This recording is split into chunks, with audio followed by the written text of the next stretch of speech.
human boy. Bye, princess. You know what time it is, buddy? Fever time. Yeah, man. Fire.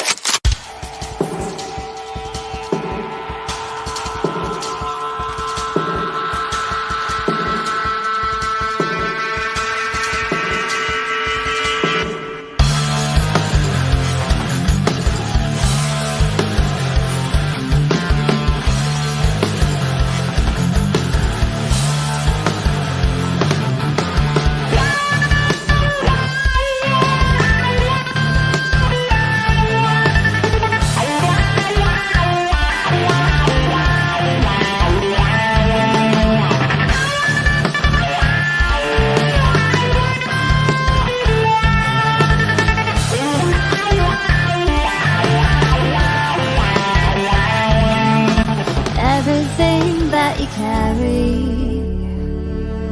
any luggage you take, all the girls you keep in hiding, they don't scare me away. No, 'cause I can't stop falling in love with you.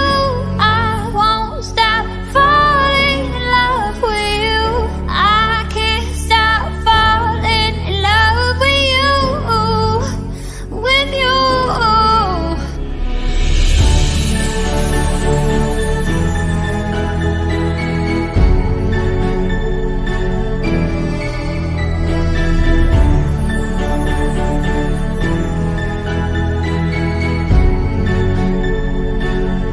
It's a past that keeps on calling, or if it keeps you awake, I won't let a scar keep me from your lips. I catch every tear from your face. 'Cause I can't stop falling in love with you. I won't stop falling in love with you. I can't stop falling in love with you, with you. I can't stop falling in love with you. I won't stop falling in love with you. I can't stop falling in love with you, with you. What do you mean, make the RV safe? Riley. What? Safe from what? Jim, there are things you need to understand about what happens next. They're coming.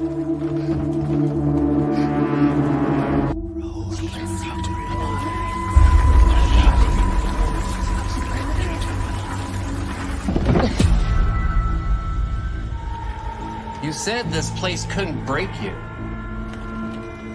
That's what you said.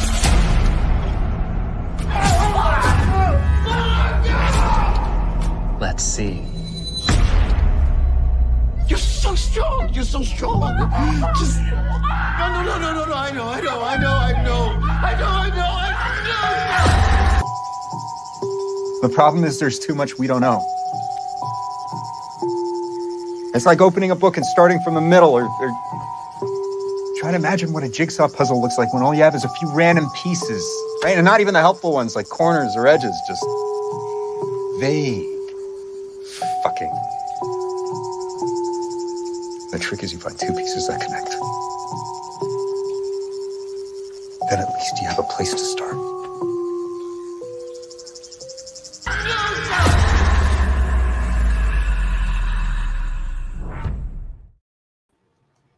And welcome everybody, and welcome. It's a very fun Friday night we have for you all, and we have some special guests. We got Real Enigmas and Theories and BeyondPremiere hanging out with us tonight. Welcome, gentlemen. You guys excited? I know I am for season 3. Yes, indeed. I'm super excited. 2 days, 2 more days, 1 day and a wake up.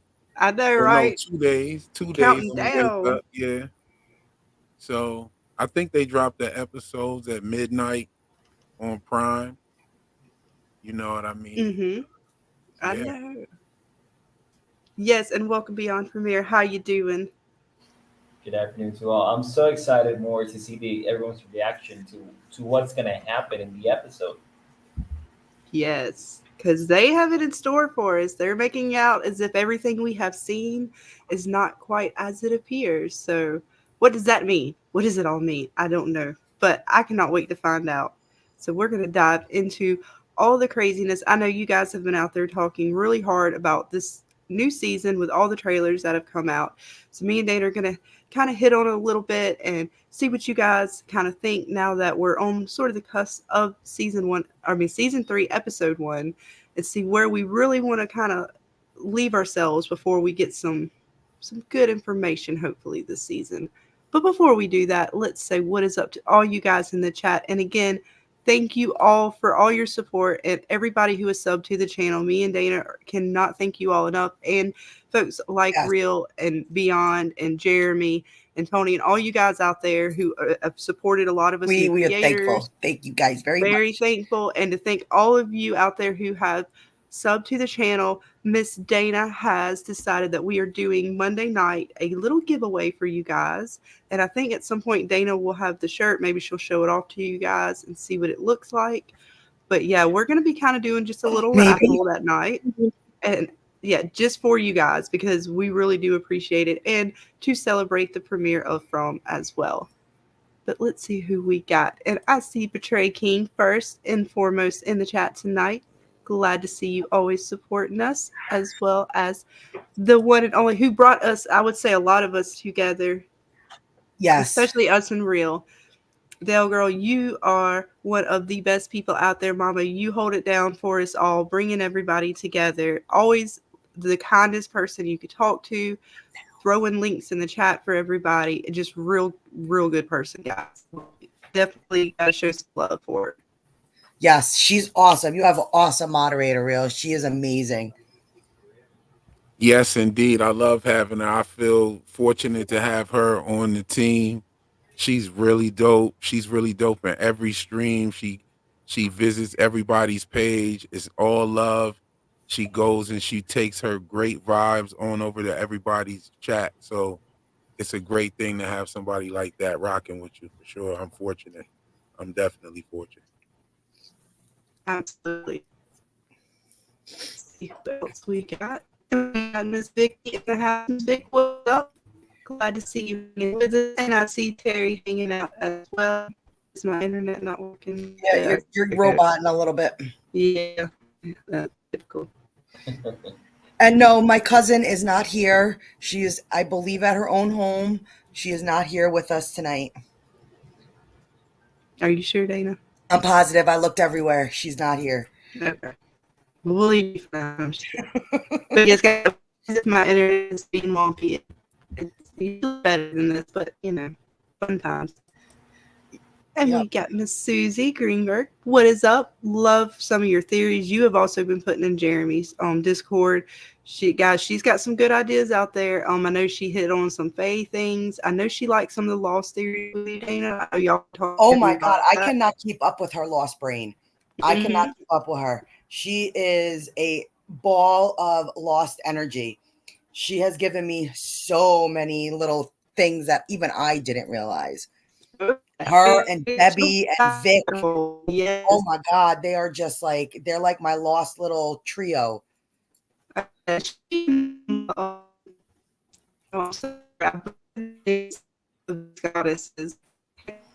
You are roboting so bad, my darling. I'll let you take it. Okay, where did we leave off? Where did we leave off? I gotta go up. We left off at 2, and there they are. We got Vic in the house. What's up, Vic? Another one of the losties who's just been killing it. And then we got Miss Debbie. What's going on, Debbie? Awesome. Thank you guys so much for this. Number one supporter, Debbie. Like, she is just amazing. These girls are just insane. We've got Wild. Okay, I'm probably going to butcher this. Wild Majorum. I'm so sorry if I butcher that. If with my New York accent, I'm sorry. But welcome, hopefully on midnight on Prime. I would think it would be later. I don't know if it's going to be on Prime that it's released at midnight, but it's definitely going to be released at midnight on MGM Plus. I know that for a fact because it was last year. I don't know if it will be released on Prime at midnight unless you have the MGM Plus through Prime. So just double check. But I know Jeremy is most likely going to be hosting a watch party in his stream that we're all going to be kind of at and watching. So if you don't have the episode, I believe Kiwi might try to upload the episode. So just check in Jeremy's Discord and see what's going on. But he'll probably talk about that tonight. He's going to go live after we do. And we have Burrito in the house. What's up? I have Halloween Horror Nights on premiere night. I hope From will have a house next year. That would be really awesome to see a From friggin' I would go see that. I don't know about you guys. Would you guys go to a From haunted house? Imagine the monsters. That would be awesome. Could you imagine like walking through the town and like getting a colony house and like doing all that? That would be freaking cool. I would definitely do that. Right? Yes. So do that. I mean, it's not like you got to run. I know, right? They slow. They don't even want you to run, so it's cool. I just got to find the talisman. That would be pretty awesome. You have to like escape to the room with the talisman. That would be pretty sweet. Let's see who else we got. We got Golden Child up in the building. Wait, so technology from come on Saturday night after 12 a.m.? I believe so. I believe it's going to drop at midnight. Mm-hmm. And there he is. Yeah, it's one of those things, right, where it's like midnight. It varies within like 30 minutes, sometimes an hour. There is our amazing brain, Robert Saunders. I just want to tell you, if you want to see a really interesting From theory, I think it was last Christmas, he posted in Jeremy's Discord how From connected to the Christmas Carol and like Scrooge and that whole when I tell you, I never read such an interesting friggin' thing. I haven't forgotten about it to this day. That's how interesting it was. He gave us like a little Christmas present and broke down how From fit with like Scrooge and all the characters. And it was friggin' cool. I hope he saved that. I believe it's archived in Jeremy's Discord, but it was an amazing friggin' just little Christmas. If you find that, clip that to me. I want to read that for sure. That's fire right there. I will. It was talking about like Ebenezer Scrooge and all of that. Yep. Wow. Okay. Very interesting. Very interesting. Especially with that whole thing being like a series of dreams from three different rapes. Yep. Yeah. I like that, Robert Saunders. I like that a lot. He's got some goodies up in that brilliant mind of his when it comes to From. There are also some similarities with the Wizard of Oz as well. Ooh, interesting. My mom would like that. My mom loves the Wizard of Oz. Me too. I did a whole paper about the Wizard of Oz in college. And I studied a little bit of L. Frank Baum's history and even a little bit of his father's history as well. But yeah, I did a real deep dive on the Wizard of Oz, and I got some stuff for that. I'll probably drop that one day. That'll be one day. That's awesome. You should. I want to thank you too, real quick. I want to thank you for not only having me up today, but y'all watched my Beetlejuice video today. Yeah, that was fun. No, they look, man. These connections, right? There's always connections. You just got to find them. Yes, indeed. There's always connections. That's how Hollywood does it. That's what they do. Yes. You know, right? Hollywood is the wood that is used to make magic wands, the wood of holly tree. And so this is where the name comes from, Hollywood. That's awesome. Scarlett, you want to take back over? I know I see Bitey. Did we get I was gonna say I'm not gonna miss my Bitey. My little D&D nemesis. I wasn't gonna miss Bitey. Yes, welcome, Bitey. And I'm sorry, I don't know. It's working. You gotta let me know if I remember.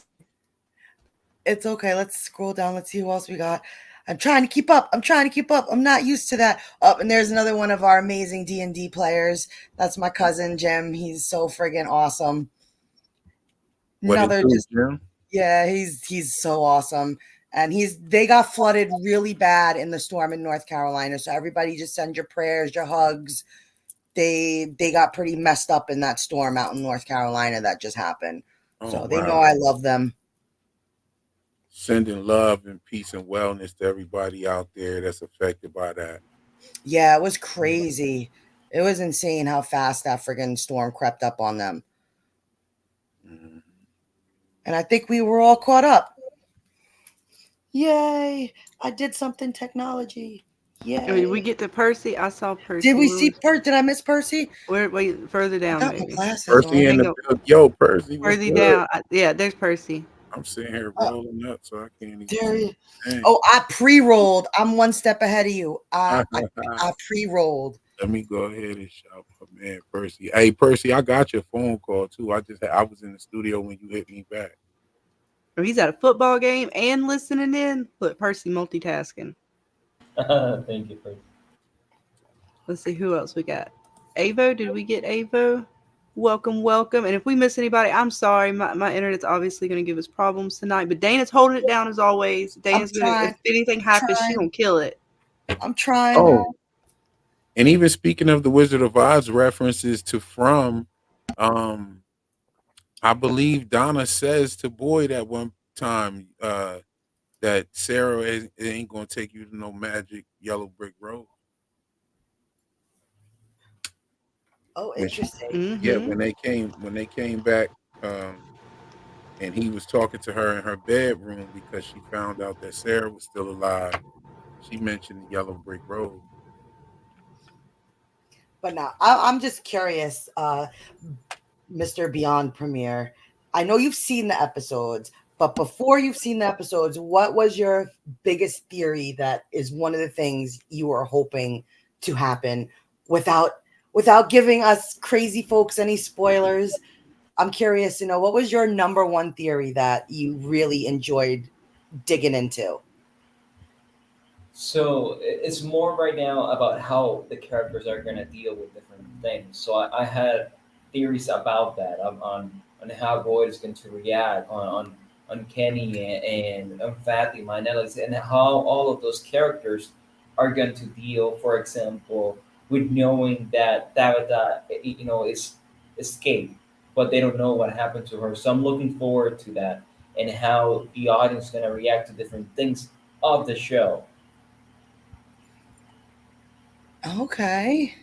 Interesting. And I just want to say, I know I geek out, but I've enjoyed your videos very much ever since Shogun. So this is a real pleasure and honor to have you on panel with us tonight. I'm going to geek out for a second. If you have not subscribed to even Real or Beyond's channels and checked out their From videos, you guys don't know what you're missing. But go back to some of their older content because they've been covering stuff for a while. So you got to go back and even check out some of their older videos. They have some fire videos back even before From went crazy. So you got to check them out. Thank and you. mods, feel free to like spam their channels, put in Real's Discord, Delsenia, because Kiwi's probably not going to be with us till a little later. She's typically the one who holds all that down for us. Did you make Delsenia a mod so she could do that? I believe so. It shows her up with a wrench. Okay, so yeah, feel free, go to town, Delsenia. There's the man in black. Peace, man in black. How are you? I'm not in front of the keyboard right now. I done sat back in the comfortable chair. I'm holding the mic. Pause.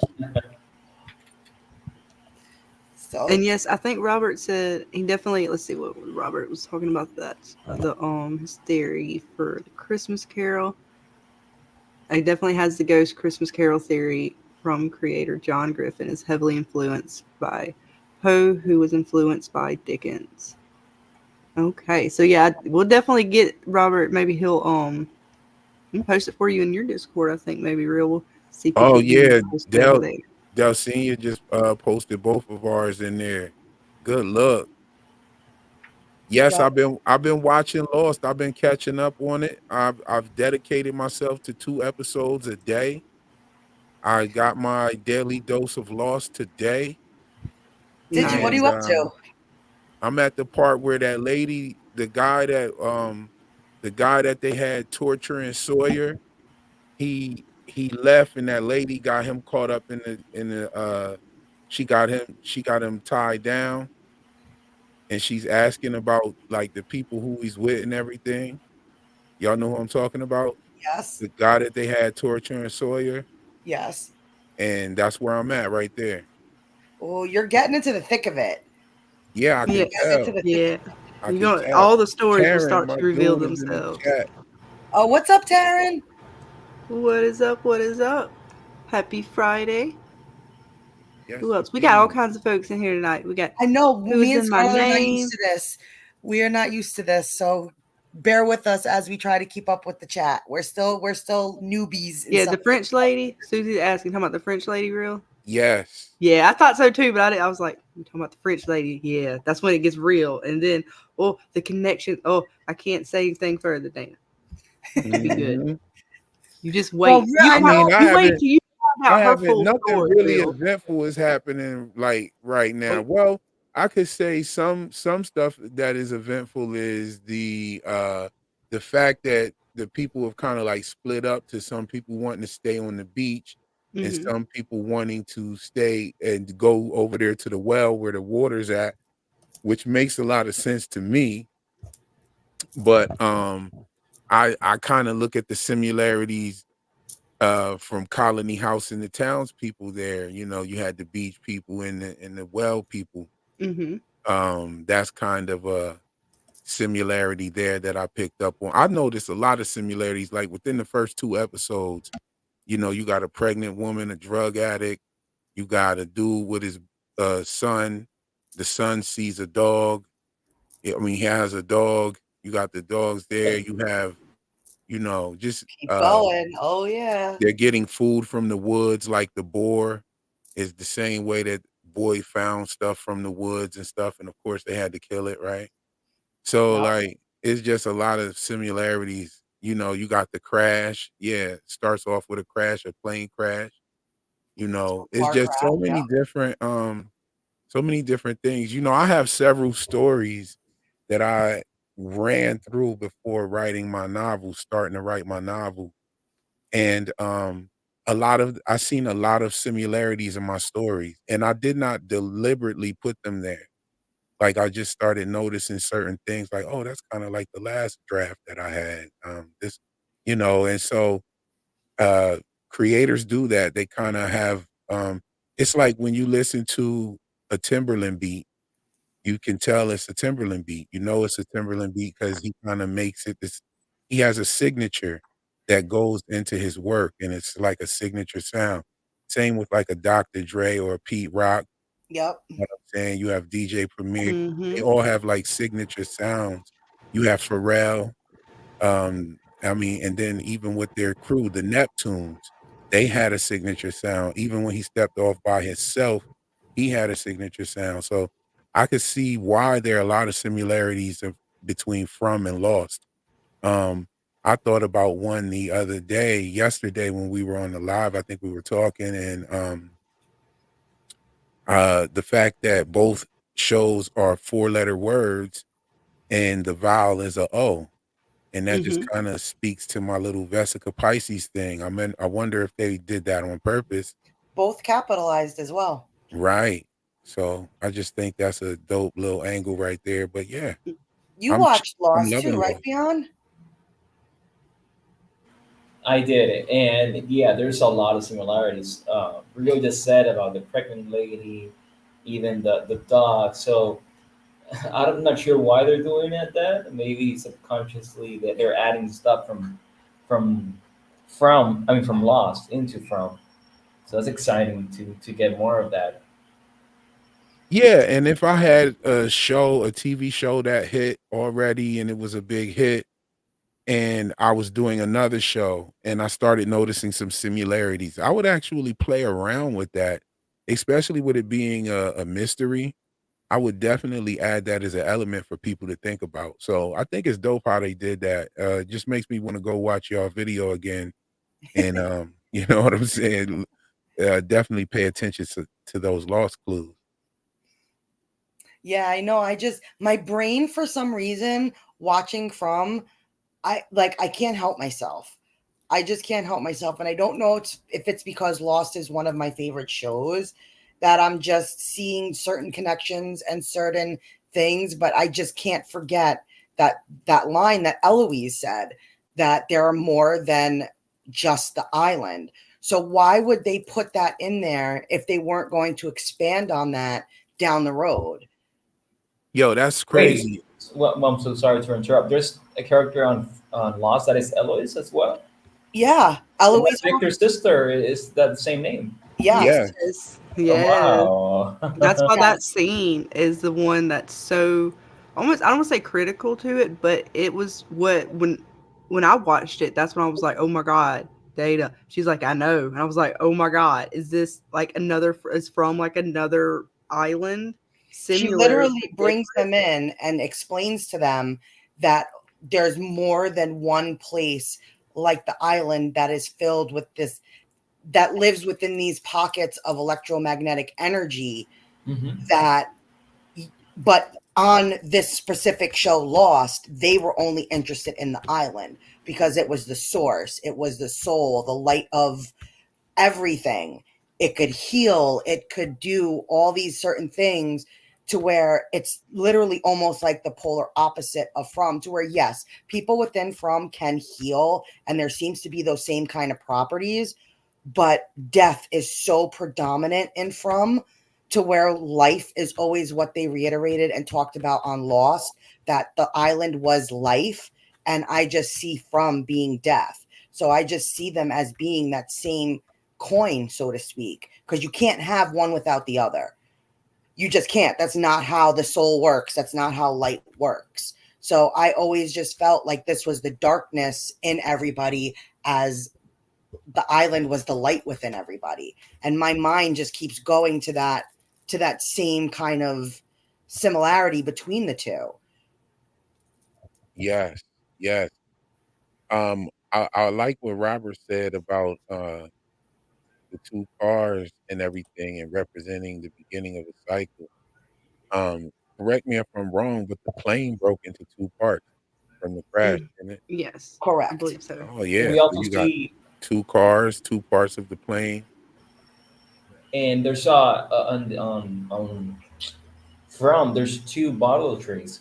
The one that Tabitha goes, and the one that we see in season one with Hmm. Boyd and Sarah. So there's also two bottle trees that we have seen And I in. wonder, did that first bottle tree, did it have an opening on it? Did they ever show No, an opening? No, no, it no. was I real wondered about skinny. that. It was, yeah, it was real like sketchy to me because I was like, it's the bottle tree, but is this the same kind of bottle tree that Tabitha goes through? No, it's definitely two different bottle trees. And what's crazy about that is the bottle tree that Tabitha went through seems like walking distance.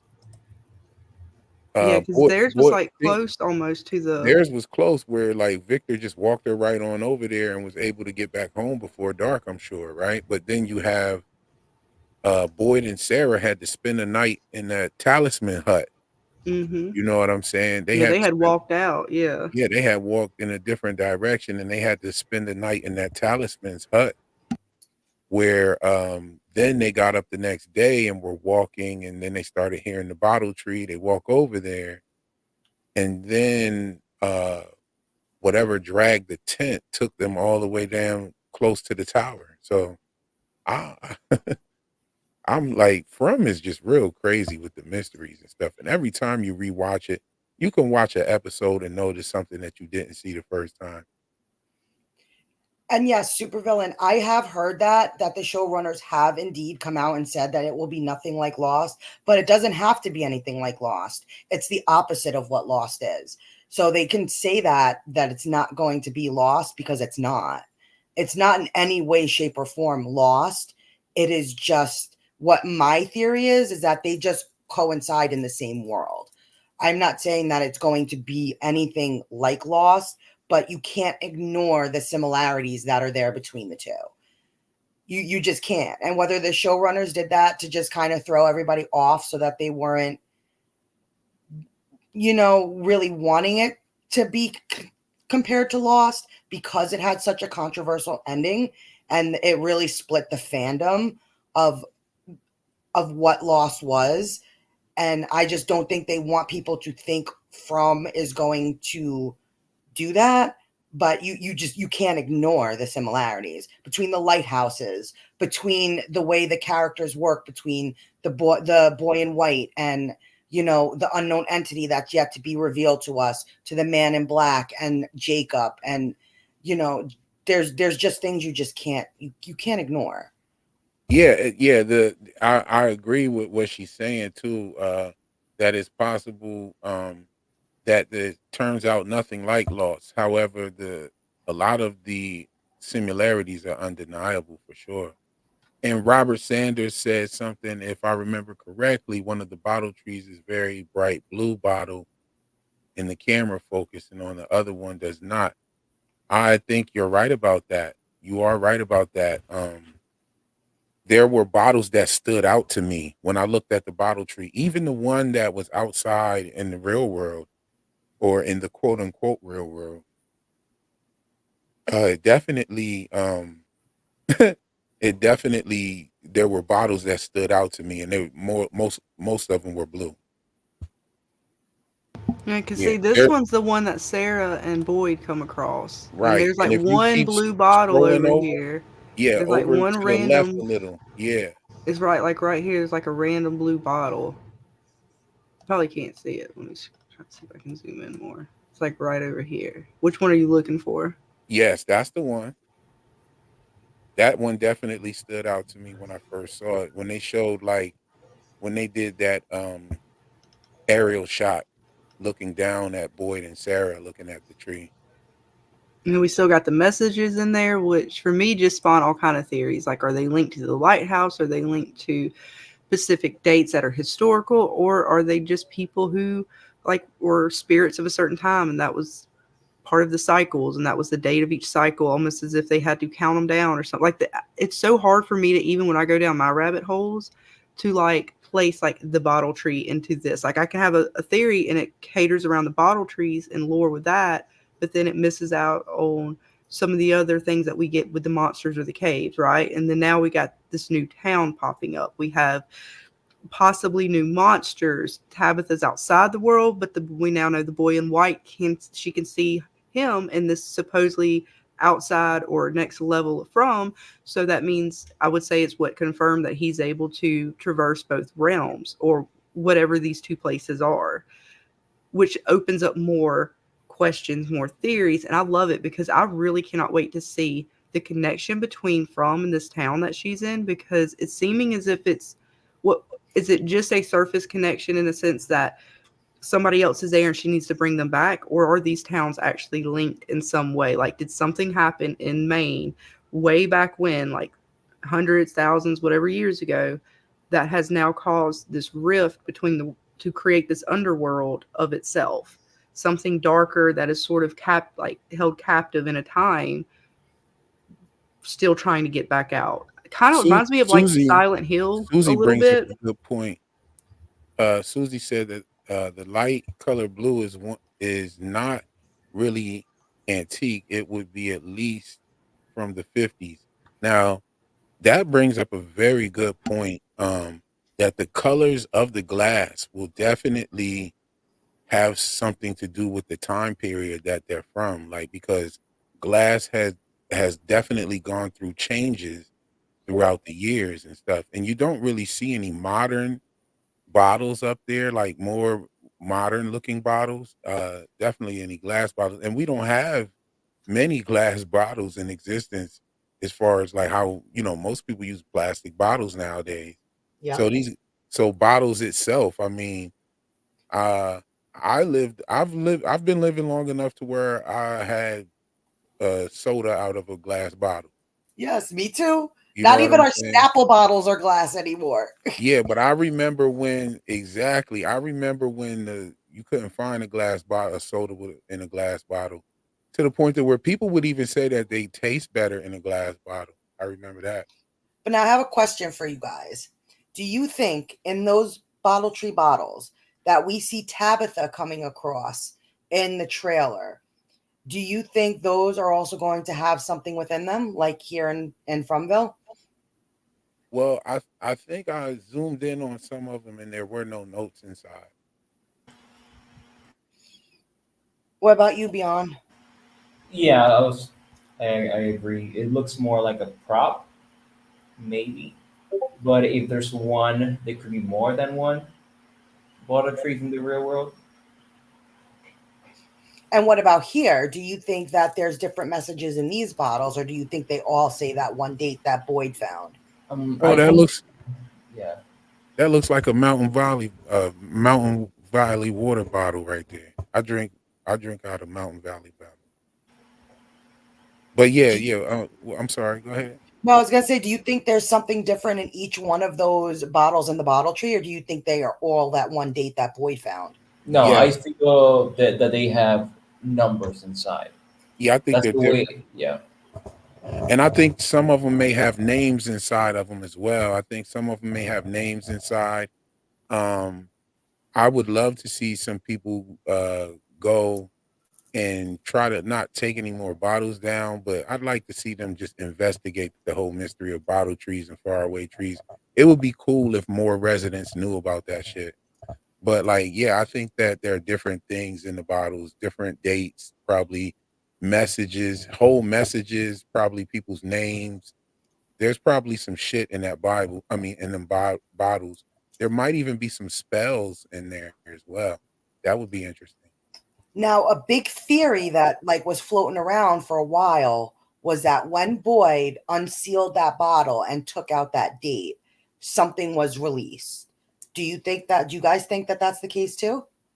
Absolutely. I believe that when Boyd went through the tree with the note in his pocket, that's what took him to see Martin. I believe that when he opened that bottle, the spirit was set free because he didn't have any visions until he opened that bottle. As a matter of fact, nothing messed with them until he opened that bottle. He opened the bottle, something then that's when something went and started messing with Sarah. Not only that, he put her in the tent. He got in the tent. She woke up. They get to talking. You could see her nose had been bleeding, and she's telling him what she was hearing. She heard Abby, the Mr. Fish and Loaves line. She said that Abby said she was wrong. She also said that they should go back. The voices were telling her that they should go back, and everything was okay until he said, "Oh yeah, I got one of those bottles down." And all it was in there was a note, and it said this 1864. And like literally 2-3 seconds after he says that, that's when something grabbed the tent and slid them down through the forest like a Monopoly piece. That's when he then woke up. They woke up and they see the spider webs and all of that, and that's when he has the first vision of Abby. He has the vision of Abby, and that vision is what made him get bit by the spiders. Then I think that Martin was a vision. He's had a vision of Ellis, and it's just a lot. It's a lot to that. I think that the bottle tree, the message in the bottle tree. I'm sorry if I'm talking too long, but the It's message, okay. the message in the bottle tree is what helped him get to where he was with Martin. That's what I believe, because Martin has a tattoo from that time era of the Marines. So I'll land there right there. What about you, Beyond? What do you think? Do you think he released something when he opened that bottle? No, I see the connection, but I don't think so. Because if not, if then, how about Jade? He was using all those bottles, and Yeah, but so he was putting spirits in the bottle, and Boyd was taking spirits out of the bottle because spirit alcohol is known as spirits, and Jade was putting spirits in the bottle. He perfected the liquor distillery, and then he began to fill the bottles with spirits. Um, we also see him using the broken glass. There are many different references to the broken glass and the broken bottles and things of that nature. and broken glass. So Tabitha going through the lighthouse window. You had the broken glass with Sarah talking about broken glass. Miss Lou cut her hand on the broken glass. So like I definitely think that the bottles are connected in spirits. What about you, Scarlett? Do you think something was released when Boyd opened up that bottle? Well, it was just interesting that he opened it and then seemingly they are put into the situation where they have to go into the tree in which both him and Sarah are separated. So I don't know if it released something or him having that paper on him sent him sort of in the echoes or the kind of like the ghost version. Like I almost like this place has layers to it and not so much time itself, but dimensions.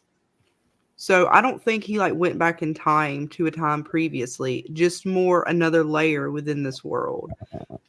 Well, how do you explain the ruins where he Because it's was? another layer. It's just the echoes. It was an illusion to begin with, in a sense.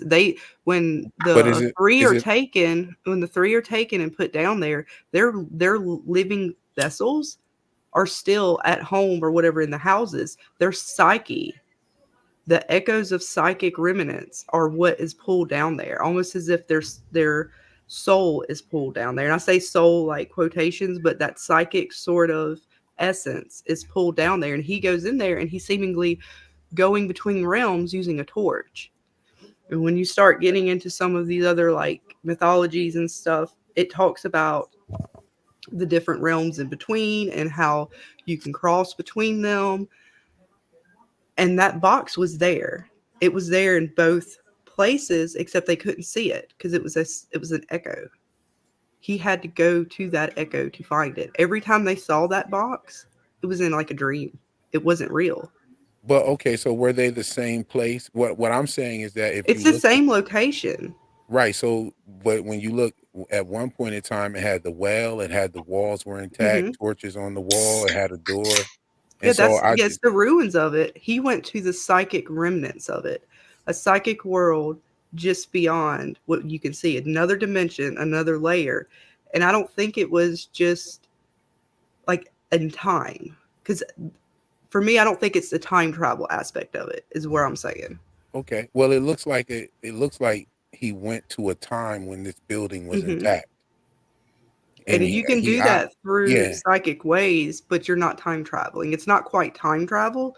It's more the way, because if you look at the little globe, they even show a three on the Peach Truck map. There's like a globe of the world of from, and there's more than one layer of it, layers upon layers, dimensions upon dimensions, and you can Well, only cross those through certain means. And I believe the torch is one of those.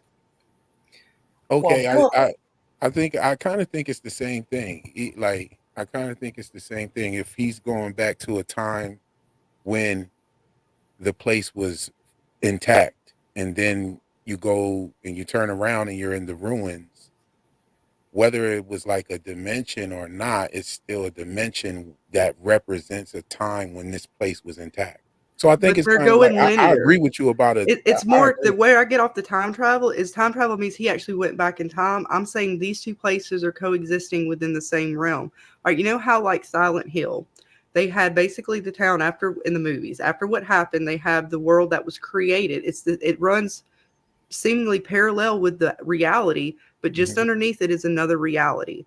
And if you wanted to say, if you took that same premise and you topped it with the way Fromm is talking about, it means you have realities upon realities. These are all layers. They're not time travel. They're running linear. They're running with each other. They're not like you're going on another timeline. These timelines are running together. So they're not so much timelines as much as they are dimensions. Okay, yes, indeed.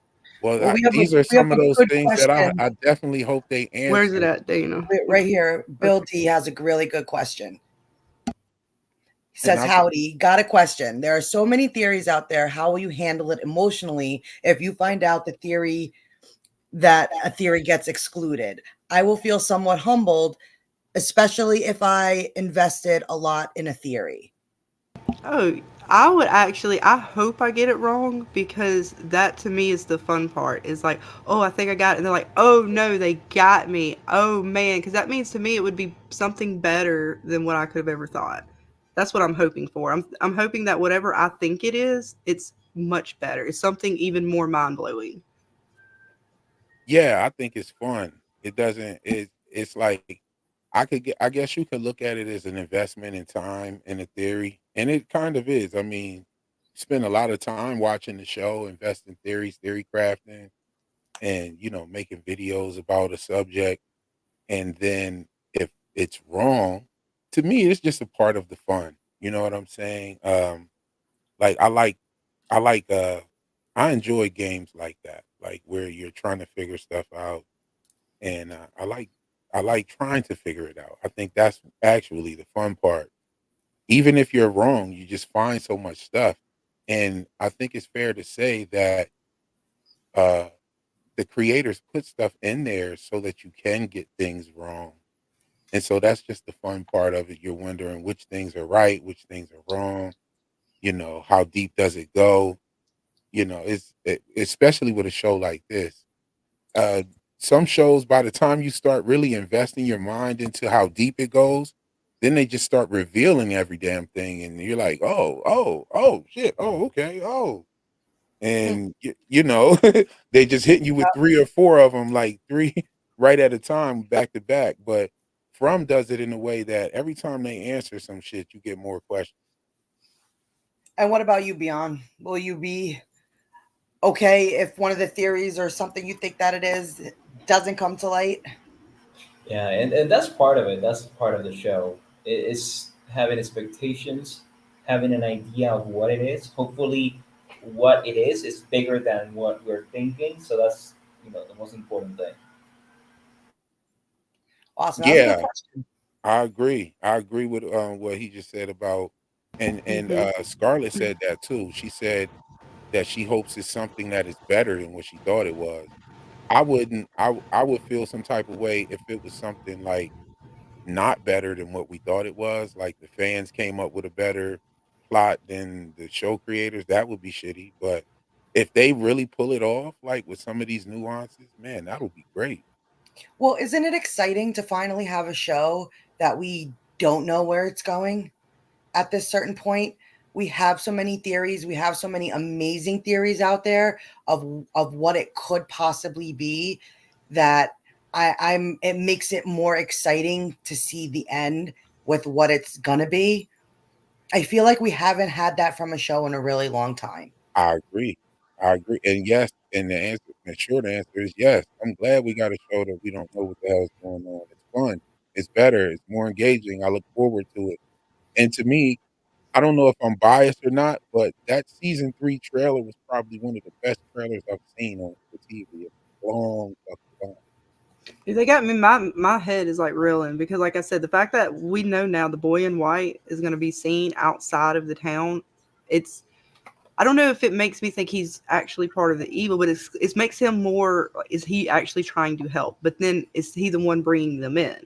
Is he is he the keeper, so to speak, between the worlds? Is he the one that's because if he was able to help her out in that way and go back and forth, then how you would think he would be able to help him out a little bit easier. So, what is his role essentially? Is he good or bad? Because I still waffle. What do you guys think? Is Boy in White good or bad? Now after seeing some of the season 3 trailers and what I about you, I Beyond? I don't know. I feel he's good. I feel he's good. But his intentions can be seen that they're not good, and that's Hmm. where we're having issues trusting the character. So when he does things like pushing David out of a lighthouse and saying this is the only way, like we we doubt what is he doing. Hopefully, Hmm. he's a good light. Well, doesn't that scream to you even more so now after saying that, Jacob? Yes. Because Jacob, you could look at as the same way. Though he was good, were his intentions? Can you look at them as seeing him as someone who could have been somewhat evil because of Hmm. what he had to do to bring those candidates to the island? He manipulated some of those people's lives in order to do that. And the way he was able to traverse off the island was through his lighthouse, and he was able to almost astral project himself in a way off the island. That's why he was able to leave the island so quickly and come back and do certain things. Through the same kind of way the boy in white threw Tabitha out of the lighthouse. And real quick, I just want to say welcome to everybody else who has been popping in. I know we've seen some new faces or not new faces, but some new guys joining us tonight saying, hey, I know Sweet Pea popped in. We got Xavier Anderson and some of you other guys. So welcome one and all. Happy Friday to you. We are just getting ourselves ready for season 3 of From for this weekend. This was Saturday night, Sunday morning, depending on when it gets dropped. I know we're all waiting for it because I think all of us are in a group that are going to watch it at midnight. yes, I do it at 9, and because it's Amazon, and Amazon drops usually at 9. Is it okay? Because I know, like, what was it when Paramount did Evil? We were like waiting around for it, and it would sometimes be around midnight, 1 o'clock. Like it kind of varied. So I wasn't sure how if they were going to do it like that with From. I know it's different on the streaming service. You agree with them all. Thank you very much. You're holding it down. So Beyond, let me ask you a question. Did you saw the first episode, right? Yes, I did.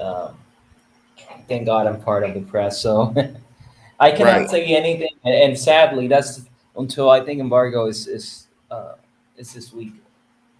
Okay, so I want to ask you a question that you could probably answer. On a scale of 1 to 10, where you put the first episode? 10. This show, I have not seen this in a long time. Maybe with Game of Thrones on those days, but this is something new. Like this show is something new. Like when you think about it, we have not seen this idea before. Well, maybe in Lost, but this is different. So you have people in a town, and then you have monsters that come at night, and then you have a boy in white and a lighthouse and faraway trees. So when you think about it, it's so mind blowing. So there's every episode for me is a 10. Well, there's some, How many but yeah, episodes did you get to see? the first 4. Oh shit! Yeah. And how do they do that? Like, do they send you a link to it, or is it like a live? Like, what do they do? Yeah, so it's usually how it works. So people that don't have a lot of knowledge of it is that you request access, and for them, like you want to review and you want to discuss it, and they agree. Sometimes they say no. This happens with Netflix as well. You can request to watch their series, and sometimes they say no, and they have their platform where you can watch those episodes. Some of them have like an expiration date. Usually, this happens a lot with Warner Brothers. So you have until a certain time to watch the episodes, then they're deleted. That's what happened with From. Huh. So I can Okay. watch it and then no more until the episode comes. So you just get to watch it once. You don't get to like deep dive in it, right? No, not at all. Oh, that's cool. That's pretty cool. That's pretty cool. I don't want to see the episodes early, especially if I could only watch them once until they come out. Like, if I see it, I want to be able to watch it over and over again so I could peel back the layers. And I'm a fan of the show. I'm a fan of the show first. So like just watching it with you guys. I did get a couple I did see a spoiler picture yesterday. And yeah, I'm not even gonna say anything, but somebody showed me a spoiler picture. And I all right, I can't say anything. Yes, I know that when give out the spoilers just yet. I know that back in the day when we got early access to The Walking Dead via New York Comic Con, we had to literally sign our lives away, like in blood, basically, that you were not allowed to say anything about what you saw. So I could only imagine what it's like for all you guys who got early access in From. Like they were basically like, we will come for you, your firstborn, your grandchildren, and everybody else in between if you utter a word of what you saw. So I could only, and we only had to like not say something for like a week, and I wanted to explode inside. So I cannot imagine sitting on 4 episodes. I would literally lose my mind. Yo, that's crazy. You watch 4 episodes, man. That's oh my goodness. I would explode. I would And what literally happens explode. after what happens after the third episode? Do they like let you see 5, 6, and 7 or something like that? No. It was I don't. just the first 4? Yeah, it was given. The first 4 were given to the press, like to everyone that have access, and that's until then. So after that, I have no idea what happens. So that makes me excited. Oh, so you can cut loose when it comes to season episode 5, huh? Exactly. Oh, okay, that's pretty cool. And so, all right, so knowing what um having access to the shows in advance, how does that affect your content creation? So that helps actually, because remember the audience wants to know what happens, and that way you can prepare your video, you can write it. After the episode comes, you can't even rewatch it to add things or even discussing with you. If you provide something that I have not even seen in the trailer, I can that helps a lot as well. So that's a good part of it. Okay, okay. And my last question is this. Your theories about your theories about the show, were they affected negatively or positively by what you saw in the first 4 episodes? So I had theories back in season 2 about this season, and it doesn't, because that's the thing about the show. So many fans have their own theories. Like Liani, Sweet Pea, Susie, all of them have their own interpretations and theories about the show. And if one of those theories is right, that makes you happy. And if that theory is wrong, well, you accept that and and move on. So I like that. I like that some of my theories could be right, some of my theories could be wrong, and that's something that makes me excited.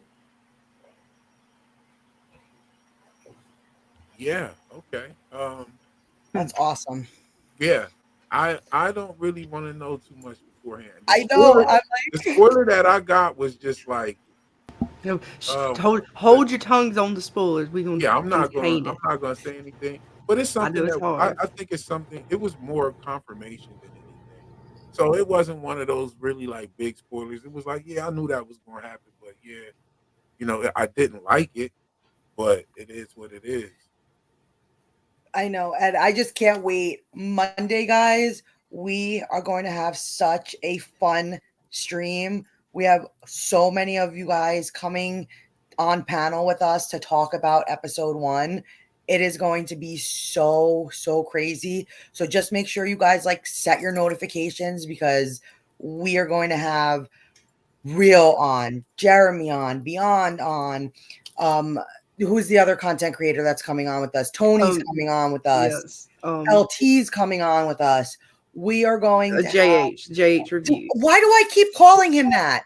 I'm I so know. I got you. dyslexic. I got you. I picked it. I got I'm right so behind you. dyslexic. I keep calling him No. that, and I don't know why. I'm sorry. Don't hate me. Don't hate me in your lost videos. JH, yeah. I peeped your lost video that you dropped. I peeped you. I watched it. I got you. Is he in here?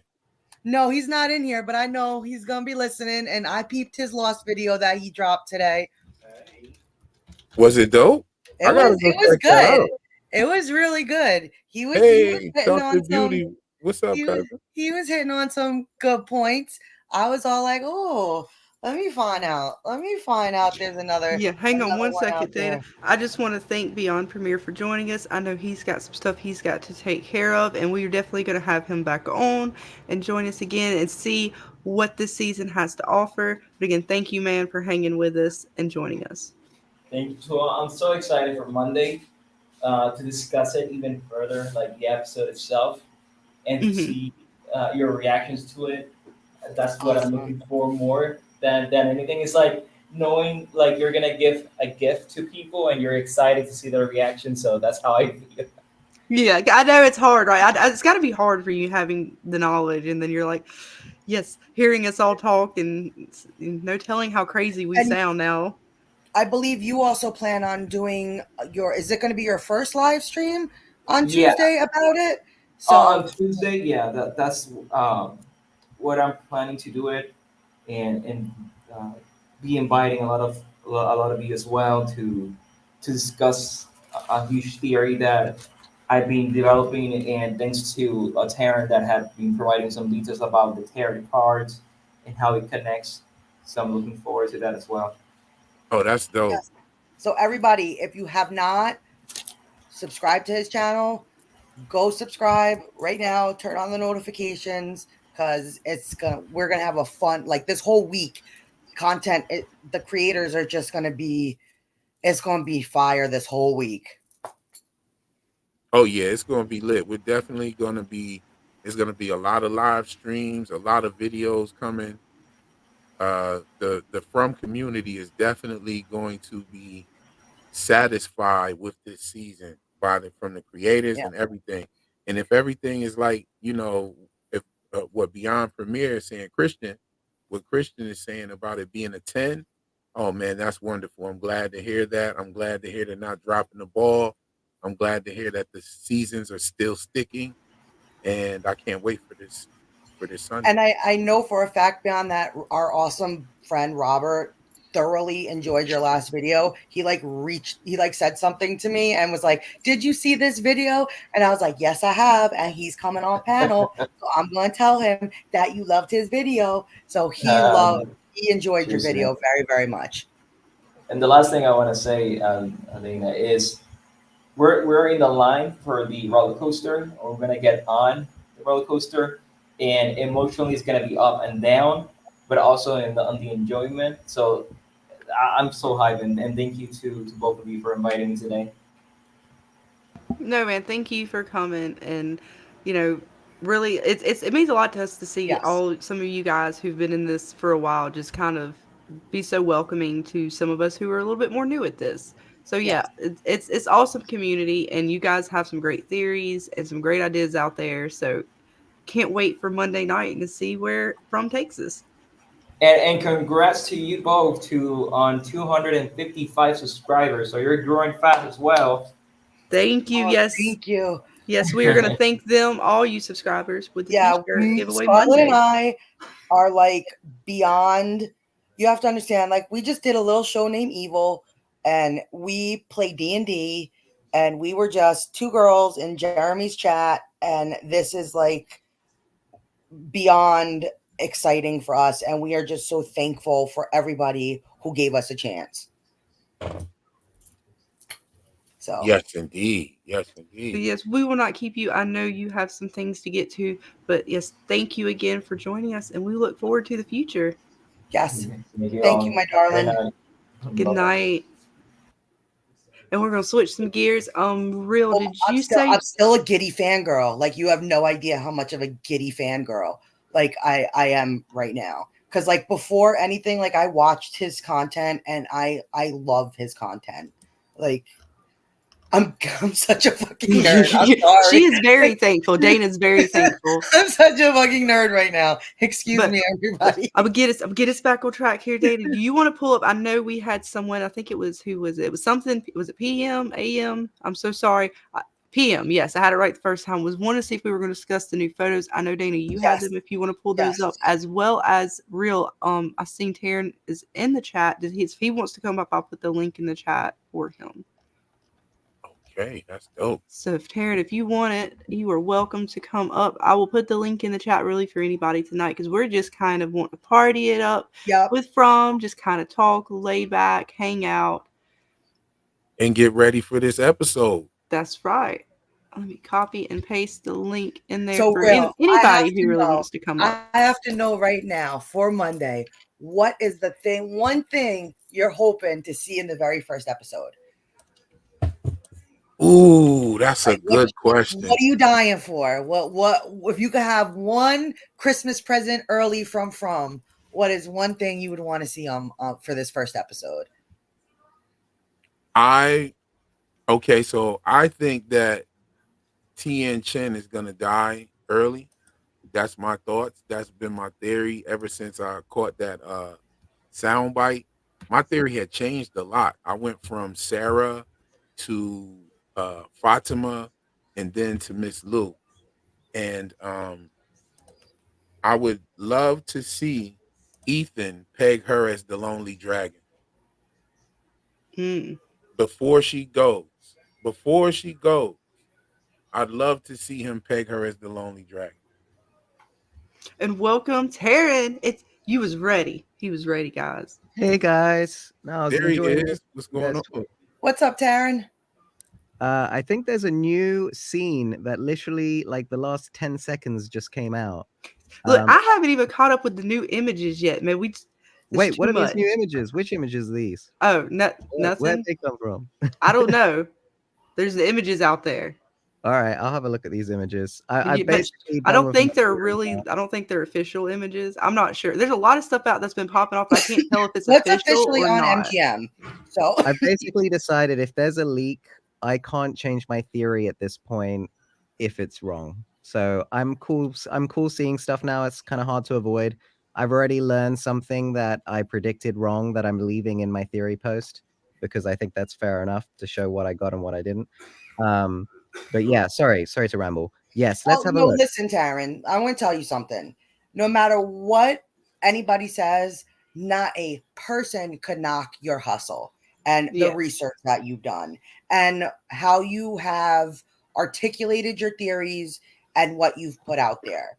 Because I know you were saying in the other stream that people are actually like downvoting you and stuff. And like, I just want you to know that even though there's stuff I don't agree with, like some people's stuff I don't agree with, I will never knock your hustle. Well, thank you. Yeah, it's. I mean, look, it's not. It doesn't feel good when like people even downvoting your thank yous when someone says a nice comment on your post. People sometimes suck on the internet. But hey, I Oh, don't there's some actually new mind stuff too on much. Amazon, guys. Sorry, what did you say? There's some new stuff on Amazon. Oh my god, we got to go look at it. I had a new experience today, which was somebody reported me to Reddit for suicidal thoughts today. So I got a message from Reddit saying, "Hey, someone reached out to us and told us that you're having those thoughts, and here's some resources." And I was like, "Oh my god, someone's Get off really, the ledge, Taryn. Get off the ledge. But you know, I guess someone noted my video where I got a DM telling me to do that, and they've decided to double down. So yeah, there's definitely a deeply unpleasant person out there watching these videos, sending me these messages. So, but it doesn't bother me. It's fine. They'll just look really, really, really dumb if some of my theory is correct, and I think it will. So we'll see. I just assume anything I've come up with is probably going to be wrong, but for me, that's still fun because I like the shows like this that make you go down the rabbit holes, right? Because for me, it gives me, I don't want to say a reason, but it sort of like motivates you to want to go look into things. And then you discover things like maybe you knew a little bit about a certain mythology or certain cultural lore, but then you're like, well, I need to dive deeper, right? I need to find these connections from. So then you kind of read more. And even if you go down the rabbit hole and it ends up nowhere, you still kind of leave with something from it, right? Sure. It just, and I like that kind of stuff. That's where history is fun for me. It's never fun in the classroom. It's to me more fun when you're trying to look for something. I mean, I've definitely never learned more about American history in my life. I mean, I'm British. I didn't learn about American history, and now I know a crazy amount about American history. So well done from creators. Like, if someone's a theorist trying to solve the show, it's quite likely they're researching American history, and that's great. So I'll ask you the same question that I asked Real. If you could get one early Christmas present from in this first episode, what is something you really, really want to see come episode 1?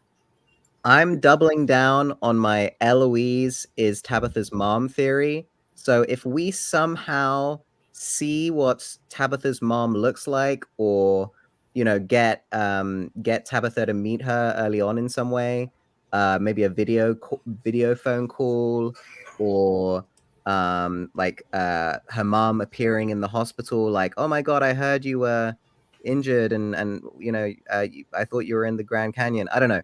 I would love to get some sort of steer on what Tabitha's mom, like, who's playing Tabitha's mom. That's what I want to know. Episode 1, I want to know who's playing Tabitha's mom. Hey, it. So, Sophia. I see Sophia came in the building and said, hey, really? Yes, what's And up, Oh, what's up, Taryn. Sophia? I might have missed your hello. I'm sorry. I'm trying to catch up with everybody.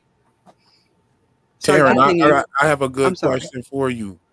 Um, okay, so that new trailer that just came out where they're all kind of like talking behind the scenes as well as like running. That's the photos we have tonight. Okay, so they actually dropped that on Amazon now, so that's fair game to talk about. Taryn, how do you feel about seeing Fatima sitting there with tarot cards? I haven't. Is that the one? Is that the one that leaked early that I thought was official? Yes, Um, and it's official now. it's official now. I mean, look. There's two. There's really two possibilities, in my opinion. One is they noted that my Reddit theory about tarot cards is the most liked theory on Reddit. So they're putting a little red herring in there for people and doing a little tip of the hat to me to say, look, we put some tarot cards in just to sort of mess with you. That's one possibility. The other possibility is that they're not reading any theories at all, or they are reading theories, but they're sticking to their program. Doesn't matter if the tarot theory is well known, and it is it is actually related to tarot cards. Well, see, So here's the thing. Here's the thing. Um, the thing is that the tarot clues are undeniable. So they put that in there before you theorized it, obviously. yeah, I So mean that's I my think opinion, that obviously. I think that it's actually confirmation of what you've been saying about the tarot theory. No one else really brought the tarot theory to the table before you did. And That's now true. we see Fatima sitting there with some tarot cards. I think the fact that they put those clues in there that they were going to show tarot cards at some point anyway, because they showed Tilly playing with cards and she was Mhm. playing a fortune telling game. So, yeah, there Yeah, you go. I mean, It's look, I still would. all pretty possible. A lot of stuff is still on Yeah. the table. Even the theories that I may not agree with, I still don't discount them. The alien theories, even the time travel ones. They're not my go-to theories, but I don't discount it because I know my theories are probably not correct. Like, because Mhm. they're half theories. They're more just ideas. But let me just real quick. I want to say hey to Summer Girl, and some of you guys in the chat are talking about some good stuff in here.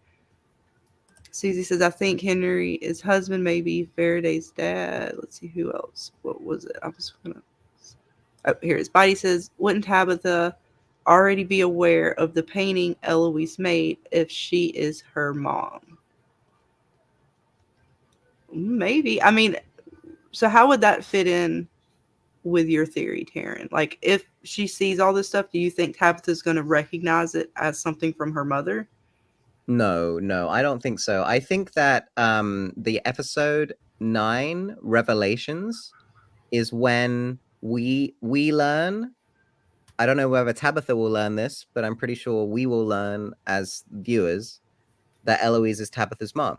I just think it's it solves a lot of problems for me in terms of a bootstrap paradox, basically. Mm-hmm.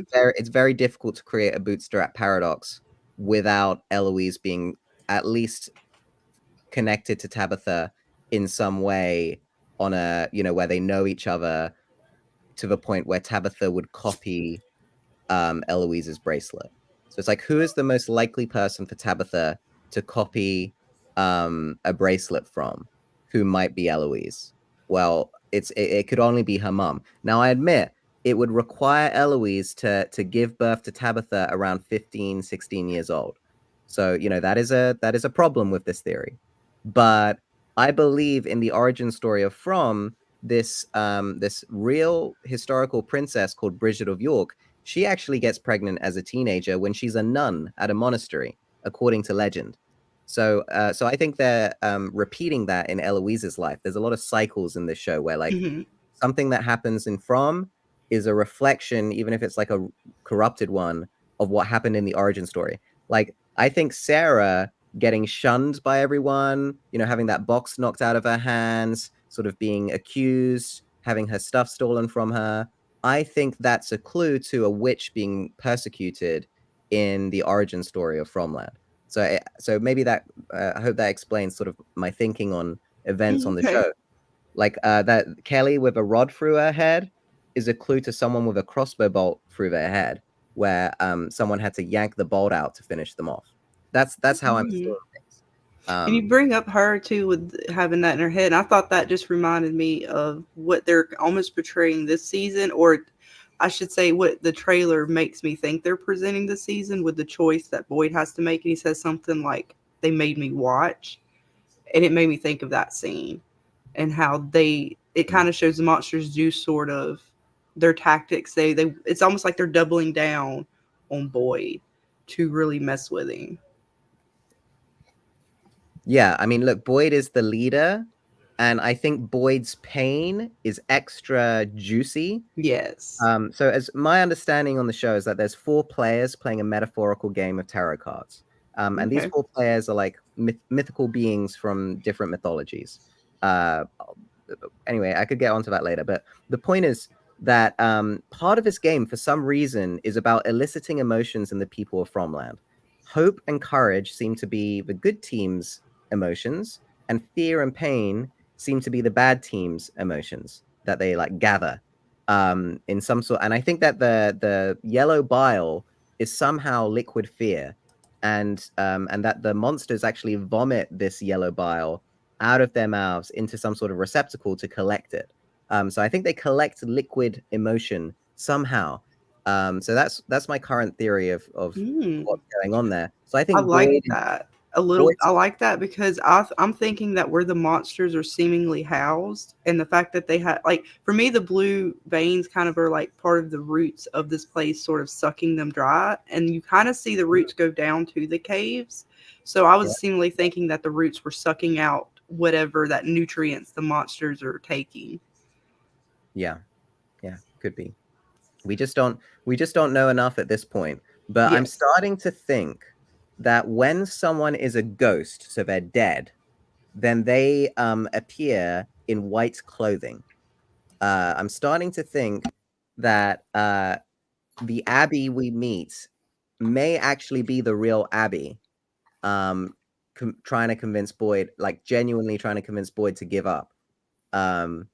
So yeah, that's a theory I'm working on at the moment. I think we're going to meet more people in white, and we've seen pictures of different people in white. There's an sort of what looks like an old lady, maybe more like in her 40s or 50s or 60s. She's seen in various drawings of Victor's, including some behind the scenes deleted scenes that Ethan posted some months ago. There's a man in white that some of us think looks like Ben Linus from Lost. It's actually me who did that out first on Reddit, and then lots of people picked it up and reshared it, and now no one knows who started it, but I'm pretty sure it was me. But in any case, like, look, I posted it first, and then suddenly lots of people were posting it. But anyway, it is what it is. That's but how things happen, though. Usually, you think you come up with something, and then everybody else thinks it. And I've thought that too. I've thought of things, and the next thing you know, I come on to Jeremy's Discord, and then I'm like, they're going down the same rabbit hole. I didn't even talk to y'all for like a week. How are we on the same rabbit hole? How did this? I haven't even posted anything on it. Dang it! I gotta hurry up and get this stuff together. Well, it's the same thing with Lost. I know I've met people that have forwarded me stuff. Oh, I've been thinking this. Have you seen this? Did that? I'm like, no, I haven't even made that connection. That's really awesome. Like, I've literally, ever since that video came out, when I tell you my DMs have been flooded with just people sending me their like lost connections. Like, did you see this? Did you see that? And especially there's 2 girls in the Facebook group that I recently joined that when I tell you the level of stuff that they've put out, I am just, I'm flabbergasted. And I'm like, I didn't see any of this stuff. And they're like even some of the pictures they sent me, like, I know it's, her name's Michelle, and the other one I believe is Martina. They're admins. I know Martina. Oh my God, her brain is amazing. Yeah, she makes a lot of connections, and she spots a lot of clues. I'm still waiting for her to like actually put together a theory that like, you know what I mean? She just makes connections to loads of different things. Yes. I'm yet to see her stitch it all together into like a Well, narrative. I'm that's, very like, close to getting them on panel with us. I've Mhm. been prodding and poking and like literally been schmoozing as much to get them up on panel with us. And I'm very close to have them on panel one day. And it's, what's funny about Martina is that she regularly like suggests that I'm somehow connected to the show in some way, whilst also at the same time disagreeing with every single one of my theories. And I'm like, it's either one or the other. Like, you can either think that I somehow have some connections to the show, which I don't, by the way, at all, or you have to think that my theories are correct. But yes, somehow she thinks both. She thinks they're wrong, and somehow I'm cheating in some way. And like the So, yeah. photos she puts up are like so freaking detailed, and I am just like, I'm like looking at all this stuff, and they're amazing. I'm gonna put up their Facebook group in the Discord for It's a great anybody. group. In the I just want to get to this comment. Data Trey King Sure. says, I want to see Dana's spreadsheet at the end. Can't sift through that channel for tidbits. Haha, you girls gab like no one's business. Yes, you ladies in the Discord. You ladies hold it down.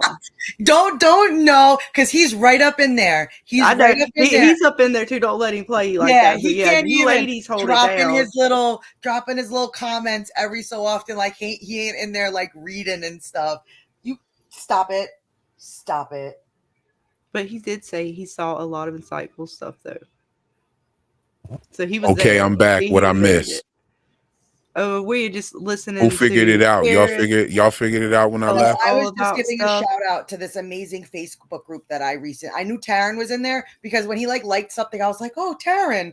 I was like, I know Taryn. I was just like, but there's two girls in this Facebook group, Michelle and Martina, who are just amazing. I dropped their link Oh in yeah, I'm hip to that. in the They're in all chat. the other Check Facebook out groups too. that And then they Facebook started group. a page last year, and it just pretty much grew. The one girl, she be making a lot of connections. Martina. Yes, her. She puts Mhm. a lot of connections together. She's got some really dope ideas, and she spots a lot of stuff. Yeah, I gotta give her She some takes the credit. pictures and connections and stuff. Even she's seen connections that I've connected. I've seen stuff that I've connected, and she's posted stuff about that. And I was like, yo, see, I knew I wasn't tripping. I knew somebody else would notice that too. You know what I'm saying? Mhm. And Yep. so like I like her. I like her because a lot of the stuff that she points at, it gives credence to everybody's theories. Mhm. Yes. And I Like I just just have want to to get say, to the. she really doesn't have like a theory. She's just pointing out everything she sees. Like she doesn't Yeah. care whose theory it supports. She's gonna point that shit out. And she's gonna have some mean pictures. She writes a nice little paragraph yep, about it. Yeah, she's dope. That they whole are the channel is dope. extension of what our From community has become.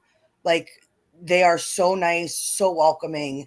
I literally don't know them from anything, and they were so nice in just taking me into their group without. So I told Michelle today that I was going to be spewing and gushing over them. So I Yo, know she's listening, because she forgot her password and she can't get into YouTube, and I'm going to help her figure that out. But I know she's listening, and they're two of the nicest girls I've met. I'm gonna tell you, right? One of the connections that she saw that I saw that came to mind was the hole that Tabitha came through. Looks just like the hole from the symbol. It's very similar to that hole. Yeah. And the cords hanging down, the electricity cords hanging down. I have a theory that spiders come through that hole, and maybe the electricity cords could be a foreshadowing to the spider webs. So I don't know, because Ethan said in the dream that he saw the spider coming from the ceiling, and it just I don't know, all of that kind of connects to me.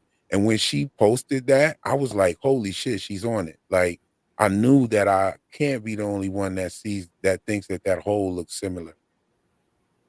It's possible. There's so many possibilities, and I'm gonna get to the chat, guys. Let's see, because you guys are killing it. Yes, and anytime you want me to start going through the photos. Oh yeah, you can just like skim through them, but I'm just gonna see what you guys in the chat are saying for just a minute, guys. Let's see. We got Sweet Pea saying those. Yes, and we have almost cocoons. 50 people with us tonight, Scarlett. Like, yes, thank you all for joining us. Fucking rock. Yes. Let's see. Sweet are Pea awesome. says those those cocoons aren't just a throwaway scene. The spiders might have been taking care of them like nano spiders. Ooh, interesting. Let's see what else some of you guys were saying up here, because I know y'all were talking about some things. Robert even put something up here. It says the president of MGM Plus gave an interview, and he said he is a huge fan of the show and he loves reading the online theories. So guys, keep them up, because they're reading it, they're listening to us. If nothing else, they're enjoying. He must be on Reddit. He must be on Reddit, because that's where you read it, right? Unless he's just on the Facebook groups. I have no idea. I don't really post on the Facebook groups very often. I feel old. I am not in Reddit. I feel like I'm like the old fogey in the room that I have not been on Reddit. I mean, look, Reddit's where you get the really deep theories because it's structured. You know, you can write an essay on there. While video form is great because you can show pictures and like move the cursor around, but you know, it's a little less structured in a way. So I like Reddit for that reason. It's because it's pretty much the only way. Like I couldn't if for me to explain my whole theory to you in one go would take 5 hours, maybe 4 hours. So you know, but on Reddit you can just write an essay explaining it, and it's a lot like quicker and easier, I guess. Awesome. I know Scarlett found a lot of stuff on Reddit when we were like doing evil stuff, but it's just I've just personally have never. I guess I got to rip off the Band-Aid. I'm so old, guys. I'm sorry. Let's see what else we got in here. We got Betray King saying, does Eloise's life outside seem any better than those still stuck in? Given what we know, it doesn't appear to break the cycle / entity's influence. Ooh. As I said, with the new photos that we're seeing with the boy in white, is his influence the only one that can reach outside the town? Or is the entity, or is the boy in white separate from the entity? So is the entity allowed to sort of reach as well? I know some guys out there theorize with Father Kotri, and some of the stories of how these people are kind of coming in here is seemingly as if something was pulling them in. Was that always the boy in white, or was that the entity and the boy in white sort of at play together? What do you guys think? I mean, we don't really know too much about Eloise. We don't even know if Eloise still had her memory when she came out the other side. So yeah, I don't know. You know, I'm assuming it's Tabitha's mom. You know, I'm wondering, did she change her name, or did she not even remember her name? You know, that's what I'm curious about. I mean, here's something interesting. Did you guys notice what Victor's surname is? I didn't know he had a surname. So they released. They released Fromminger. No, it's not. It's not. That was someone pranking us. Oh as it no, turned get the out, fuck out of here. It's Kavanagh. It's Kavanagh. Now I looked up the etymology of Kavanagh. Like Kavanaugh? Yeah, like the Irish name. Wait, was this on their like his they like released the Supreme that for the Court season Justice. 3? Yeah, it's they released it on Instagram with his full name. They basically had a picture of him with his full name next to it. Oh, okay, it was on Instagram. I was about to say, I was like, where did they release it? Yeah, so Kavanagh means descendant of the noble or gentle one. So clearly, if this is a bloodline curse, they're saying that he's descended from someone. And what's interesting is the word gentle in Latin means of the same family. So what could that mean? If he's the descendant of the gentle one and gentle means of the same family, then maybe what it's saying is Victor is a descendant of the same family as the Matthews, basically, and that he's related to them in some way. That's what I'm taking from it. But, you know, that's obviously me trying to make it fit with my theory. It's possible. Like I said, I mean, because I don't know as far as what the connection is going to be. I mean, I definitely speculate a lot when it comes to the show. So I'm definitely not one like you, Taryn, who's definitely sort of written down and like really wrote out what your theory is, like very concise, very well wrote out. I just more like to just kind of like dabble and like, ooh, this is what I see, and I wonder if I like to do that. I wonder if this is possible, or if this could happen, or ooh, maybe it's this, or ooh, maybe it's that, because I like the crazy mysteries. I never know. I don't know. I don't want to be fixated. I'm too scared to get fixated on one because the show is so mysterious, and they give so many hints to different lore, right? And then is it even just there for us to pick up on, or is it more meaningful? Is it there because they want us to go down these rabbit holes? Like, are they just kind of in a like a sense with different layers, just mind fucking us here a little bit, or do these connections actually matter? And that's why I always go back to that clip with Jade at the end of season 2, because it's like, you know, these vague freaking pieces that never, like, we don't get the good pieces, and then how does it connect? Because even with all the stuff that like I think I know, then I'm like, well, do we really know that? Because we thought about doing trivia for a giveaway, but then I'm like, well, how do you do trivia? Because that means you have to actually have an answer, like a solid answer for something. And the only thing I think I know is the people, their names, and even then I question. So the show definitely makes me just think, and that's what I think I love about it the most. But I definitely can't wait to see, like, so the way, like, what Dana's got up here right now, the boy in white is seemingly leading Tabitha. I think, is that what we're assuming, is that the boy in white is leading her in a sense to the gentleman that we see that is possibly Eloise's father? Or is she actually following some other clues, and the boy in white is almost like stopping her?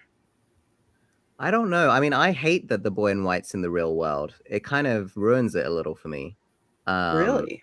Yeah, like I just think, you know, everything, like all the magic is trapped in Fromland, and if it starts making its way into the real world, it just makes the stuff that happens in the real world too unpredictable.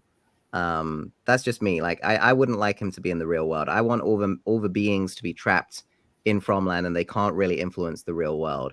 And like you can do stuff in the real world, you know, to fight back against it without him interfering in some way. I don't know. That's just, I didn't like seeing the boy in white in the real world. I didn't like it. Well, I mean, here's the thing about the boy in the white being in the real world.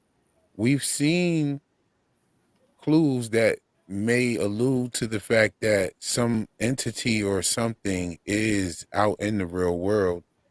You have the Brian Kelly situation with Boyd that happened when he was in Iraq. You have a voice talking to Father Kotri telling him to drive. You had voices that pulled Kenny's father out the house that ended their family up in Frumlin. You know, possibly others. Even Julie and them losing the bracelet. Now we don't know exactly how that happened yet. However, that's seems like some sort of influence on the outside world as well. But there are several things that show us that there is some influence on the outside world. And it's just the boy in white mystery is so mysterious. I just don't know. I don't know what to think about the boy in white. To me, he seems like he works for somebody, and he's not necessarily in agreement with his boss at all times. I mean, And I that's think what I it figured seems like. out. I think I figured out who he is today, believe it or not. But I don't want to bore you guys, but I'll very quickly say in the origin story, there's a woman called Bridget of York. She gets accused of being a witch, and she has a son. The son gets taken from her, and then she plays this game to try and win her son back. And then she ends up trapping all these monsters and herself in a witch's bottle that then breaks and creates the curse of Fromland. That's my understanding. So I believe that both Bridget and her son were sucked into Fromland too. And if that's the case, then they're probably dead at this point, which means they're white. They're ghosts in white, right? They're ghosts in white.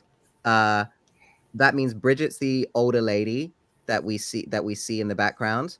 The boy in white is probably Bridget's son, and the reason why his clothing is all nice and crisp and clean while all the other ghosts we've seen are all like dirty and disgusting, is because the boy in white is being kept from Bridget as punishment for her trapping them in Fromland in the first place. So she never gets to see her son. That's why the boy in white is always with the dog, who's one of the beings on the show.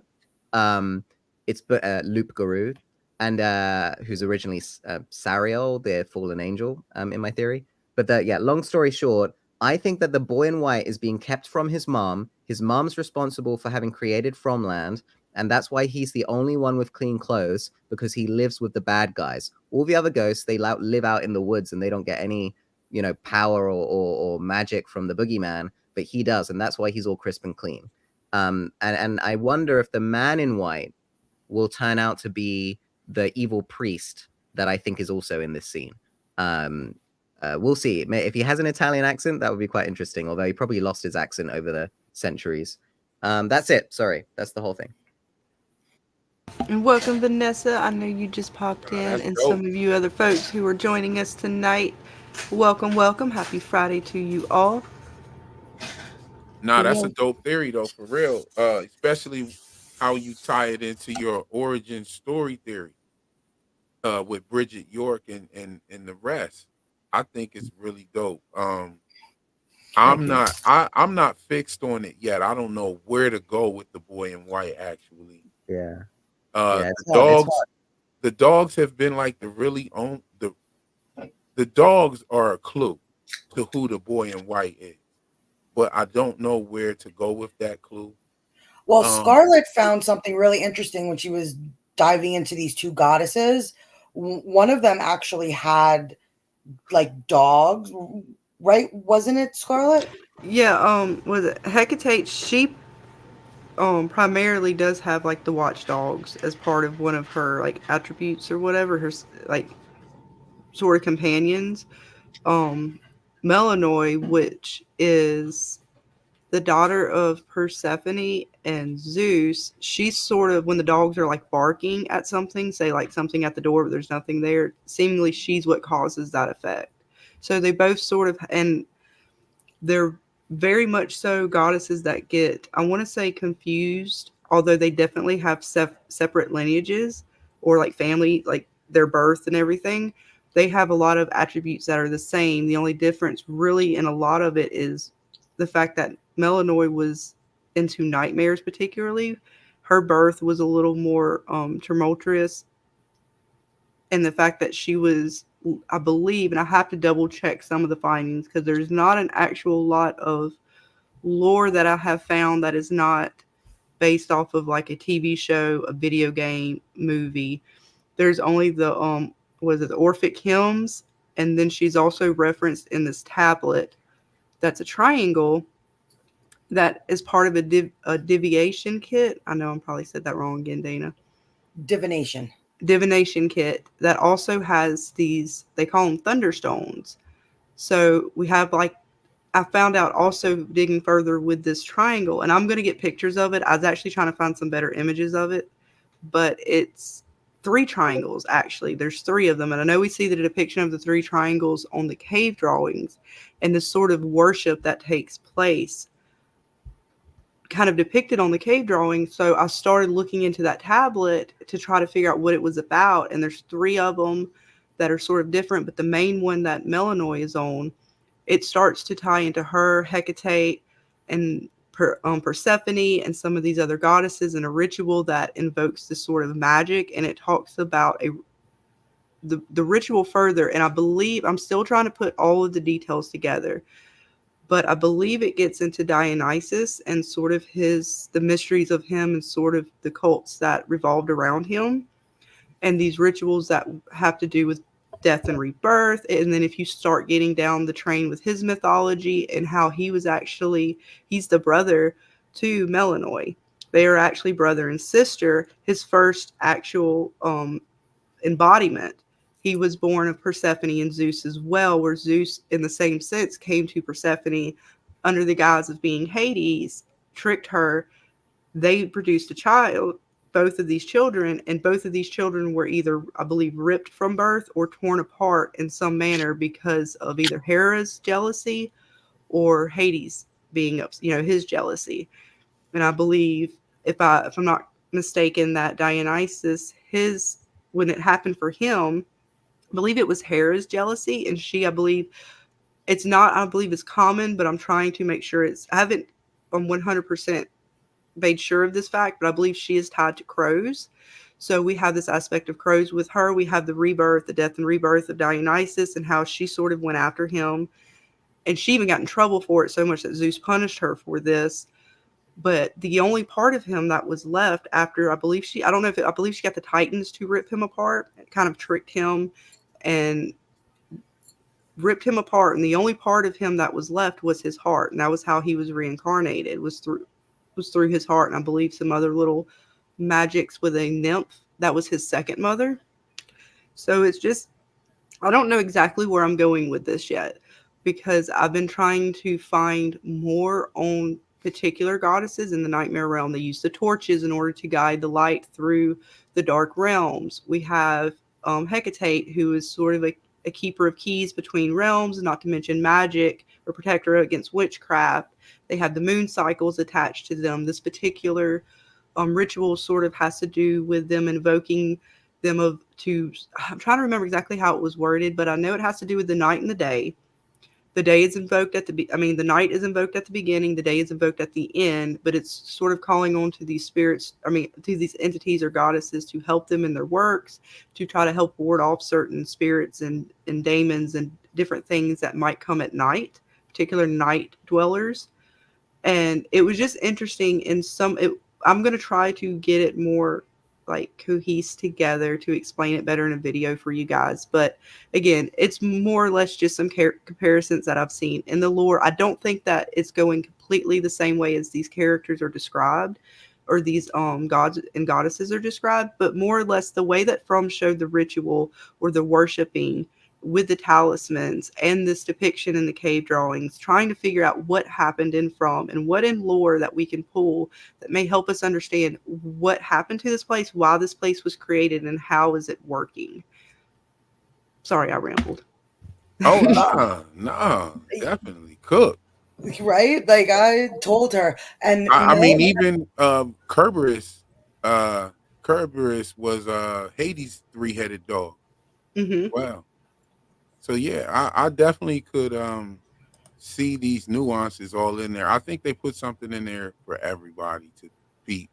Some people see certain things, some people see other things. You know what I mean? And like the girl Martina, she is a perfect example of that, because I think that she's just going through it with a fine tooth comb. Oh yes, she is. Like, she's going through it with a fine tooth comb. So it doesn't matter what theories you have or what school of thought you come from. She's gonna notice some of the shit you notice.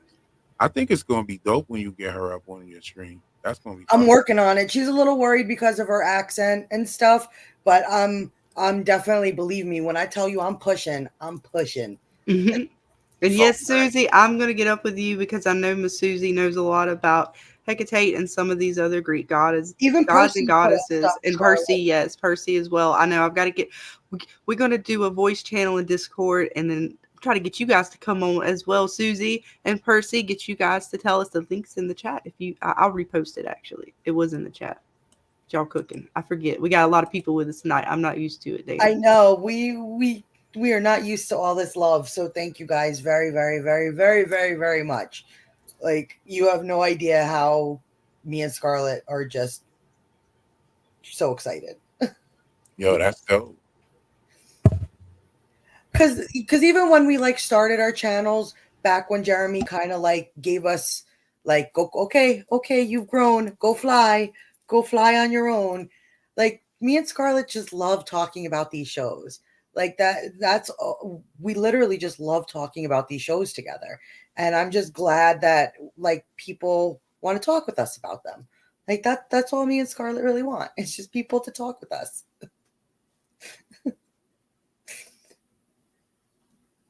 So thank you guys. And that's why Monday we're going to give away some t-shirts. So everybody better be ready. And I have a little mystery prize. So I have something else that I dug out of the Comic-Con box of goodies. So we're gonna give away some T-shirts and my nice little Comic-Con box. Very cool. Yes, Very there. cool. I'm sorry. I got it. Got the link. Okay, it just took me a minute. And Golden Child, welcome to you as well, hun. So anybody who wants to join us tonight and say your piece before season 3 drops, get them final thoughts in there, what you think's gonna happen. Join us. Guys, feel them All are in. welcome. Let's go. 2 days now, Guys, right? Today's Friday, Saturday, would Sunday. you mind clicking the YouTube link that I posted when I joined the StreamYard? I just think it's a different clip to what everyone else has seen. It's not this one. It's a different one. It's like a literal scene from season 3. That would be on. Yeah, Scarlet. hang on. I'm getting it. I just pulled it up. Let me. I can't actually see it because I'm in the UK and it's behind a VP. It's like behind a US only thing. What? This is. I'm just trying to make sure. It says it's from MGM Plus. I don't want it to be. Is this like? I don't want spoilers. Someone posted it in the Discord. I know. I just want to make sure it's not. It's not unlisted or anything. Okay. I just want to make sure it's not like leak footage or something like No, that. it's I true. know. You should. It's worth checking. It's worth checking.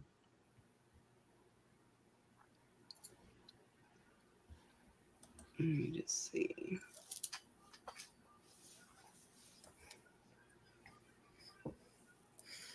Where'd it come from? Someone posted it in Discord. I guess MGM just uploaded it on their YouTube channel. Oh. All right. Let me see if I can Hold on, share let me it. pull my screen back up. I just wanted to make sure where it was coming from first before we share it because I know there's a lot of Oh, stuff. it is unlisted. Oh my god, it is unlisted. No, we can't play this. Yeah, that's what I want to make sure. Can't. No, you're right. Sorry, I just clicked on it. Where did you put? Where did you send it at? Oh, you put it in the chat there. Yeah, I guess I don't know how they got this then. Yeah. Sorry. Someone posted it in Jeremy's channel, I think it was. Oh no, that's on MGM's page. It's on MGM's page. Yeah, someone posted it on Why can't we show it? That's what I was just double checking, making sure it wasn't something that wasn't supposed to be shown. That's why I was just double checking. And even Dale says it's from MGM I don't know. Plus. I'm not very good with YouTube, so I'll leave it to you guys to decide. It looks normal to me. Everyone's talking about it. Yeah, it's legit. It's legit. Okay, we'll show it. That's what I was just double checking because I know there's a lot of stuff out there that's coming out, and I just didn't want to show nothing. Yeah, but this is on their page. Okay. Yeah, this is on their YouTube page. I think. Yeah, it is. And they dropped this 3 days ago. It only has 87 views. Okay, so it was dropped up there, and they took they made it public. No, but it says unlisted. So I know it was unlisted. Yeah, but they dropped this 3 days ago. That's why it only has a few views. But if it's on their page, it doesn't say unlisted for me. It popped right up. It says unlisted on the bottom where you see from season 3, then it goes unlisted underneath that. Wild Majora. Are you in Scarlett's Discord? Because then hit her up in the Discord. How is if you could throw up her Discord, that would be awesome. And then, yeah, Scarlett will definitely reach out to you. I reached out actually to some pagan groups that I'm also part of on Facebook, and not a lot of people in there knew about Melanoi. They knew a lot about Hecate, but they did not know a lot of, and like it was very scarce. So I even tried to reach out to some of my Wiccan groups for some information too. Yeah, because from my understanding of my research, Melanoi only has her sort of mentioned particularly in the Orphic hymns. Believe like book 71 or 72, 70 something. What 74? Trust me, when I saw 70, I was waiting for that book 74, and I was like, there it is. But no, it was like 71. And then I think she's just on that tablet. She is depicted. And then she was not as well known in her sort of worship. So a lot of the stuff I'm imagining that might have been on her could have been lost or destroyed, so to speak. So yeah, it's very hard time finding the pieces of her. And then of course video games were messing up my research. But okay, Dale says it's legit. If y'all say it's legit, I don't mind playing it. I hadn't seen it yet. I just looked at it and it's not really much. It's not. There's not much. All right, fine. Let's play it then. If there's nothing in it, if there's nothing there. Okay. Yeah, I got it. I'm gonna present it. Let me go ahead and share my screen. Just gotta double check. But we good. Here we go. If it's unlisted, how did it get out? Yeah, I don't know. I don't know. See now y'all scared me. Look, you say yes, and then we say no. What do we do? But no, somebody put it out there. Just play it. It's nothing for real. It's not really. It's just a scene. It's not anything. No spoilers or nothing. Kind of, but not really. Kind of, but no. All right. Well, it's only a minute. I guess we will know after we will know if we get the black screen of death that we've been told. Put it on full screen. Yes, I certainly shall. All right. Here we go. Get the helper! Stop! Let me go! 你嚇死我哋啦 Let me go! 你老豆驚死啦 No! Let me go! 你唔想自己將走去啊 We've been looking everywhere for you. You told them, didn't you? Hey, I'm talking Why'd to you. you tell them? We have to go find Mom! We can't just leave her out there! We have to do something! Just go inside, all right? Go. Dad! You found him. Good. Hey, Yeah, I'm gonna go for a walk. Julie. It's not your fault, Dad. None of this is your fault. When things are really hard, they seem. There you go. I'm assuming that's really just talking about Tabitha, right? I'm assuming he's trying to go get Tabitha. This is probably literally like within the first 10 minutes of episode 1, season 3, I bet. It seems pretty early on because Jim hasn't gone on his adventure yet with Kenny, probably by this point. That's first episode right there for sure. Yeah. So yeah, I guess Ethan's decided to run away into the monster-filled woods on his own to try and fetch his mom. Just just definitely trying to go figure it out. If not even for his mom, like, man, he's ready to like do something because he was already pissed at the end of the last season. He was not a happy camper. I'm not a huge fan of when children do extremely stupid things on shows. You know, it just like, you know, I don't know. It just, I don't like it generally because it usually just annoys me, to be honest. But it's understandable though. I mean, because he was pretty upset before the season ended. Like I think the realization of the fantasy that he had in his head of the quest, you know, that child trying to make sense of the world is sort of going away. They have so now that's very much so falling apart for him.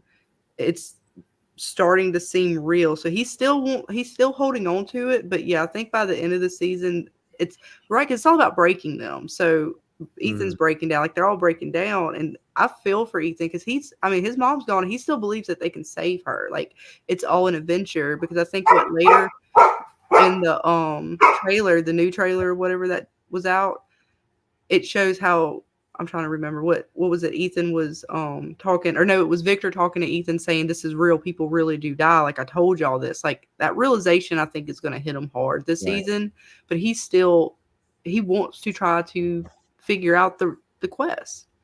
You know what? You just pulled that back for me. So thank you. I was like, oh, I don't like this. And now you just reminded me that he thinks he needs to go on a quest. And I was like, oh, okay, now it makes sense. It's not just him being what I consider really dumb. It's because he thinks like it's what he has to do. So that really works for me. So thank you very much for pointing that out. Yeah. Because he really does kind of, that's his character for me, is he's battling between that childlike sort of fantasy and the realization of the world that he's in. Like he's trying to be, and I'm not scared, I'm brave, but yet he showed his anger. He showed a little bit of fear when talking to Donna about the world, and even with Sarah and stuff like that. Like he's trying to be that quester, and especially how Victor kind of propped him up for it. But we'll see. I mean, it's going to get rough this season. I don't know, man. I'm so ready to see what's going to happen because that showed, we still see Kenny's mom still with us at that point. So at some point, I mean, I'm fully on board with everybody, the theories of her going to be one of the members that is going to leave us this season, which is so heartbreaking. But at the same time, maybe they'll start to fight more. Like maybe they're going to fight back. Maybe this is what they needed to really fight back against the town, is this sort of community. Like it's almost as if, did the boy in white pick these people and so that they would fight back? Like he was waiting for them to fight back. And he wanted Boyd to go out there and find these things so that they could fight against it.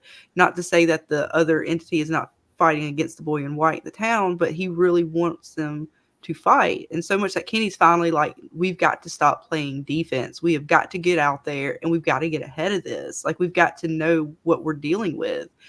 And hearing that from Kenny, from someone I thought was not wanting to truly get on board with what the world was like showing them. Like he was so skeptical of Boyd, of the worms. Like he just did not want to believe it. He wanted to think that he had dementia. He was like his dad.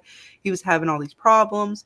But now finally, it's like the amount of unfortunate things that have to happen for these characters to wake up and say, okay, we have to do something. Randall's faced with that. He didn't want to believe. He was seemingly, I mean, that might be why one of the reasons he was taken by of one of the three that was taken, because he didn't want to believe. They needed to break him down. They need that belief. They need you to know how serious this is. I don't know. My mind goes back and forth between all those thoughts. What do you guys think? Man, this show, it's so good because there's no straight answers until you see it. And I genuinely think the trailer that we were shown was designed to trick us all. I think there's stuff that they wanted us to think, like, for example, Tony and I have a bet that he thinks that Tabitha's going to go back to Fromland or something. And I think because of the ambulance and the trailer where we see her getting hit by the car. So, and I think that would be crazy for the showrunners to give her like 3 episodes in the real world and then send her back. But I'm just thinking about this ambulance, and he could be right that they end up getting in an ambulance, and that's how we know Tabitha escaped, because that ambulance driver tells everyone she actually met Tabitha in that accident. Does that mean that Tabitha and Henry are in the ambulance when the ambulance goes to Fromland? Not necessarily. And also, what if they get to the tree and Tabitha and Henry climb over the tree and keep going? Because they think if they turn back, they're going to end up in Fromland. And maybe maybe they don't get to go. Maybe they don't end up in Fromland that way. But at the same time, I was always hoping they would show us somebody who did that. Yeah, I was really hoping they would show us somebody who actually went beyond the tree when they first saw it. That's what I was just about to say. That was always something that was a thought in the back of my mind. Like, everybody said, a lot of people say that. Like, a lot of people say, what if you just don't? What if you go past the tree and climb over the tree and go past the tree? Because, and that's a great thought, because we all know that they come to the tree, they see the crows, and then they turn around looking for a detour, and they end up in shit town. But then one second, guys, I just want to say, Miss Dale's got to leave us. Thank you for holding it down. You are a great moderator. Yes. We will see you in the next one. Have a good night. And guys, I'm gonna let y'all talk for a minute. I gotta answer a phone call real quick. I'll be right back. You got it, Data. All right, Dale, seeing you. Bring your screenshots back up, Data. Let us know what you think about the crow, about the milkman, and the doll. take it Yeah, I away. was saying, and the crows come out, and it seems like they're warning you not to go past the tree a little bit there. Yeah, that's true. I mean, but I think the crows are good, or at least the crows are on the sun. The sun team, the guy who's represented by the sun is controlling the crows. Does that mean the crows are good? I'm starting to wonder if all the beings in Fromland bar one are bad. You know, who knows? Who knows about that? But humor me for a moment.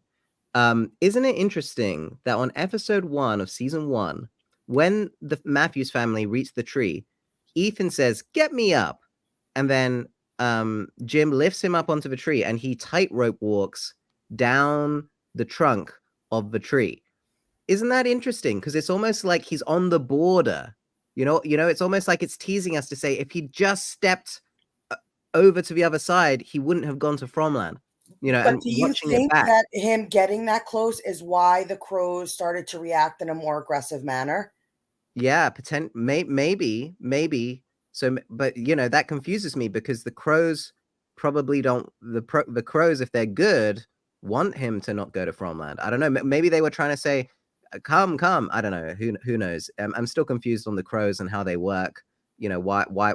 What are they? Are they ghosts? Are some ghosts stored in trees? Well, it Some was ghosts just stored like in the hint crows? they gave us in the tunnels when we saw the rat eating the dead crow. Was Yeah. that literally also another sign to kind of tell us that maybe the crows are not somewhat good, and they could really fall on either side, couldn't they? Depending on how you look at the boy in white, depending on how you look at the evil entity or whatever the big bad is that they're leading up to, because they are leading us to something other than the boy in white. We can all at least agree on that. What it is, we don't know yet. And you could say, and again, hating to get back to Lost, but you could look at Jacob as both good and bad, and you could look at the Man in Black as both good and bad. Was the Man in Black just bad because of the situation he was thrown into? And was Jacob good or bad because he had something so immense to protect that he has to put the lives of certain people on the line to keep it that way? But both could be looked as either good or bad. And we hear a lot of people, I don't know what the boy in white is. I see him as bad. I see him as good. Look at what he did to Tabitha. Look at all these different situations. Sure. And then you have this evil entity that's walking around showing dead people to everybody, doing whatever with the cicadas. Like we have no motivation yet. We have no reason yet. So can we say that anything is either good or bad as of right now?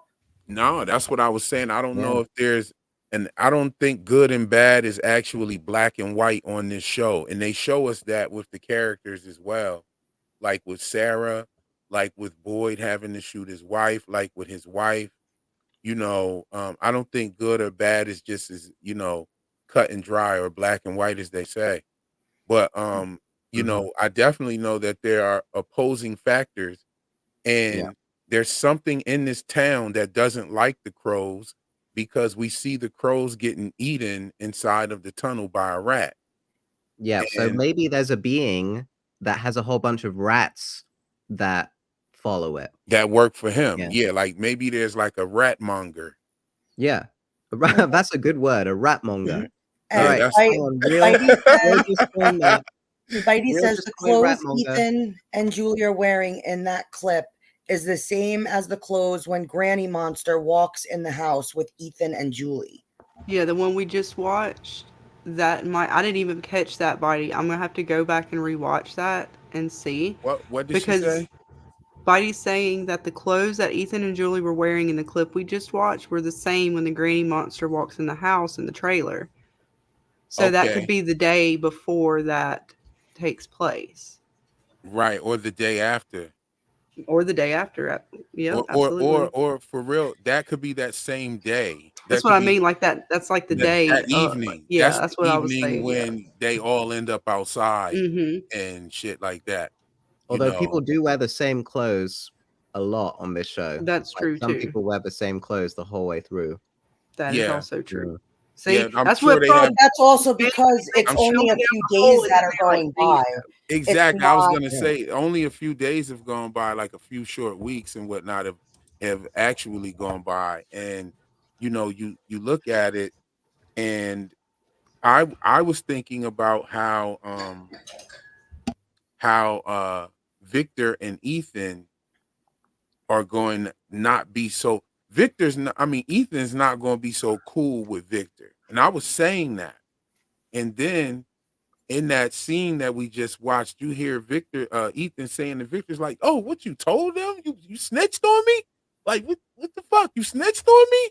Like he was hyped. Like I I don't know. Little Ethan was getting his acting chops on a little bit right there. You know what I'm saying? And Well, I thought it was funny as hell. What imagine I you're in thought this that was funny position. as hell was Tien Chen coming around speaking Chinese to the little kid, grabbing him by his coat. Like I Oh, thought that was funny as hell, yo. I that was was over another there thing I laughing. wanted to ask you guys. Remember, there's been a lot of talk about why Julie and Ethan would open up the door that night. So and some people, including myself, at first thought was maybe the monsters imitated Tabitha in some way, shape, or form. What if Tien Chen left the house that night because of whatever was going on, and the monsters were not imitating Tabitha, but were imitating Tien Chen? Because we know that when her husband heard voices outside, they were speaking his language. And we know that Tien Chen really doesn't speak English in the sense that, like, she will literally speak her language to you like you understand and like you're supposed to get it. What if they kind of used someone's voice in speaking her language, and that's what prompted them to open up the door because they thought they were possibly letting her back in?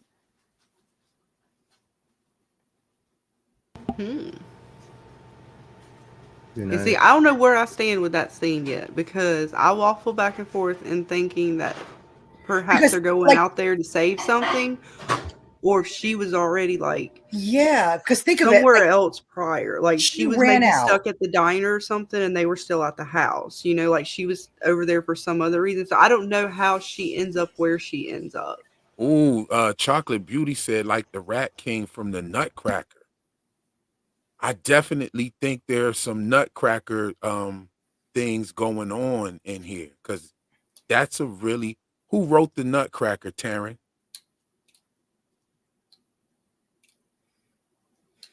I don't know that off the top of my head. I can Google it. Let's see. The Nutcracker. It was a ballet by Pyotr Ilyich Tchaikovsky. Oh, that's interesting. Tchaikovsky. That's right. So I'm sure that red book would have passed through the hands of Tchaikovsky. Okay, let me have a look. I think he might be on my list.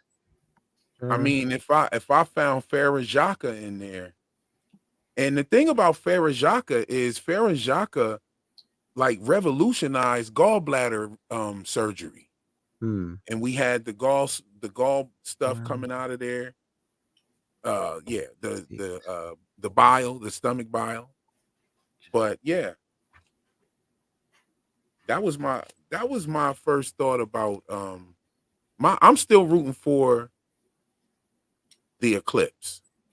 I'm still rooting for the eclipse. I don't know if we're gonna get it. We probably won't get it, but I think thought so because that would have been a when you really look dope at that twist. barn scene reel and you look at like the cracks of the barns, it doesn't look very nighttime out. It looks almost duskish, like there's still. And I happen to think because I was talking to Scarlett one night and I was like, I don't know, what Cracks if in the there's barns? The cracks. yeah, like Oh, when you're talking about like the between the boards and the. yeah, like Oh you yeah. kind of see that it's not fully dark out per se. Hey, And Vanessa. like, if this place wants to up their game and fuck with the residents, could you imagine throwing an eclipse in there into where now they're not even safe during the day? Well, because see, I wondered about that to begin with the monsters. We're assuming they cannot come out during the day, right? Yes. We just assume that based off the fact that they supposedly don't come out in the day. Yeah, but we I think do know that they kind of move around because Jade went down there and they weren't really like popping around. It was still daytime when he went down there. So where did they go? So it's possible that they could have always colored, because they don't give us the rules. And I know in that trailer, I believe Boyd and then we're saying it's not like the rules are changing. They keep changing the rules, because like it's to the point that we don't even know what the actual rules are. We know there's rules, but we don't really know what the rules are. So I would be surprised if it's possible they could walk out during the day.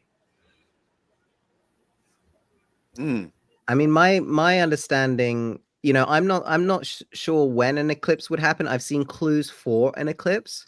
It doesn't necessarily mean it's going to be episode 1.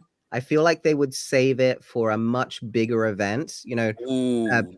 If you think that the massacre scene with the animals and everything happens on episode 1, like I basically assumed that recently, and it was related to Amazon photos which were labeled, so I knew when it potentially might happen.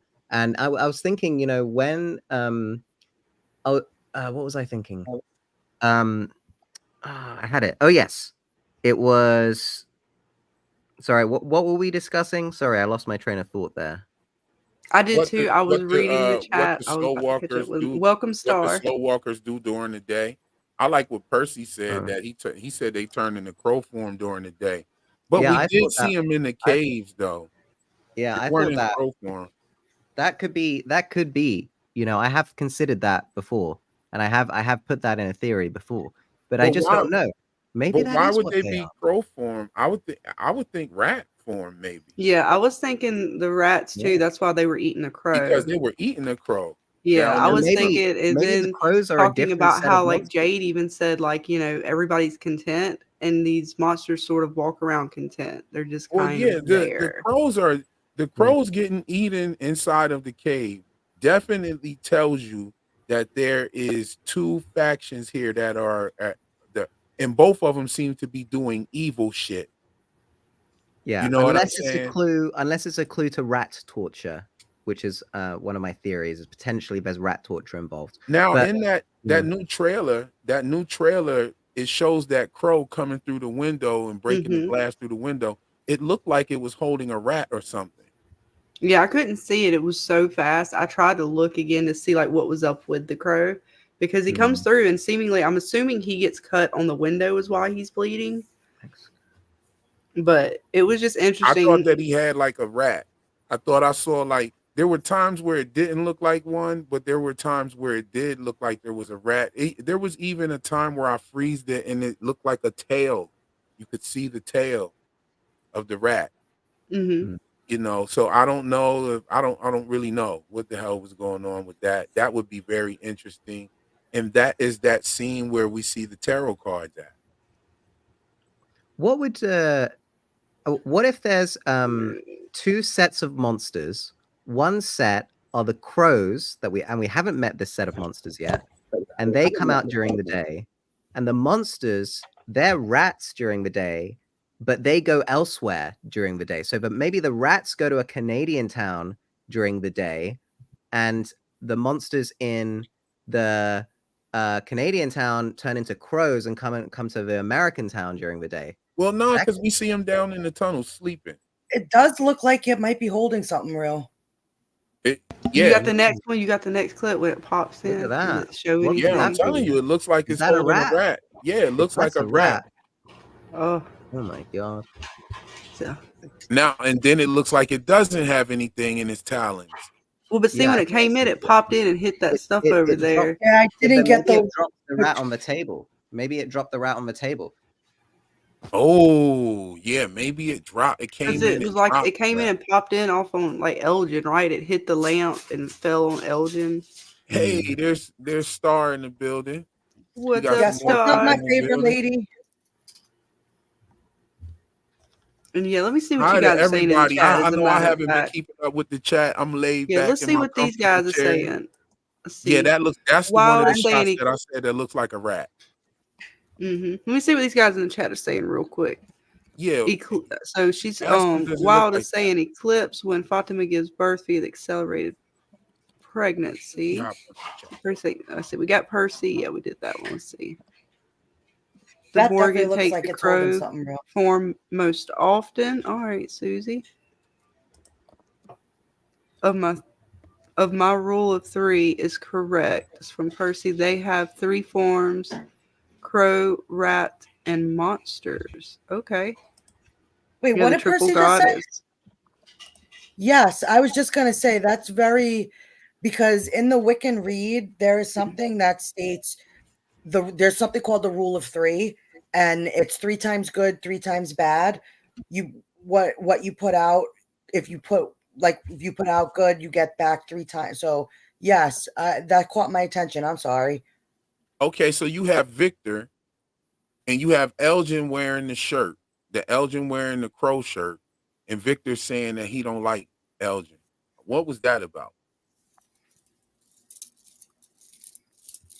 Well, So okay, Victor's so interesting I because think I we don't might have know if caught he some. I doesn't think we like might. it. I don't know because it's weird because Elgin got the vision from the boy in white, and Victor seemingly is okay with the boy in white. So it would be weird that he doesn't like Elgin.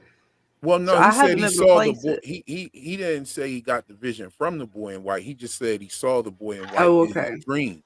But the thing is, why is Victor a part? Okay, so the boy in white rocks with Victor.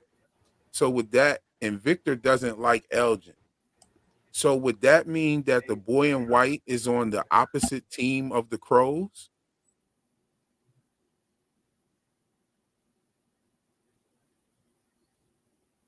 Yeah. I'm not sure, man. To be honest with you, I can't Sorry, place Will. the I went boy to in get white. some water. He's always made me Apologies. wonder. I just went to get some water. Sorry. Real. I don't know anymore. I think that potentially the monsters in Fromtown turn into rats during the day and then go and invade a Canadian town. And in the Canadian town, there's their own sets of monsters, and they turn into crows during their daytime, and they invade the U.S. Fromland. Maybe that's what's going on, but I don't know. That's DK said it wasn't a yeah. crow on the shirt. What makes you think it wasn't a crow on the shirt? The white feather? It was either a crow or a raven. It was one of those. Yeah, I think because the ravens have the white patches while crows don't. crows do have Um, white feathers. I think it's related to this legend that Apollo converted crows and ravens used to be white, and then he cursed them to be black when it brought him some bad news. And I Yes. think that might be a little clue to Apollo, who I think is one of the 7 Oh, red beings. Yeah, wing. he Trey lied. King said red The wing white said. crow lied to him. He was called to Okay. go get some water from like a spring, and he Okay. got distracted, and so he came back with a snake and blamed it on the snake. And Apollo knew he was telling a lie, so he cursed him, Yeah, that looks like like a burned rat, him or guys. something like that. That looks I like a see. rat. You see where you're running your cursor around there? Hit the edit button up in the top left corner, and you can get the little pen tool and actually like draw around the outline of him so they could see. I see the rat's back.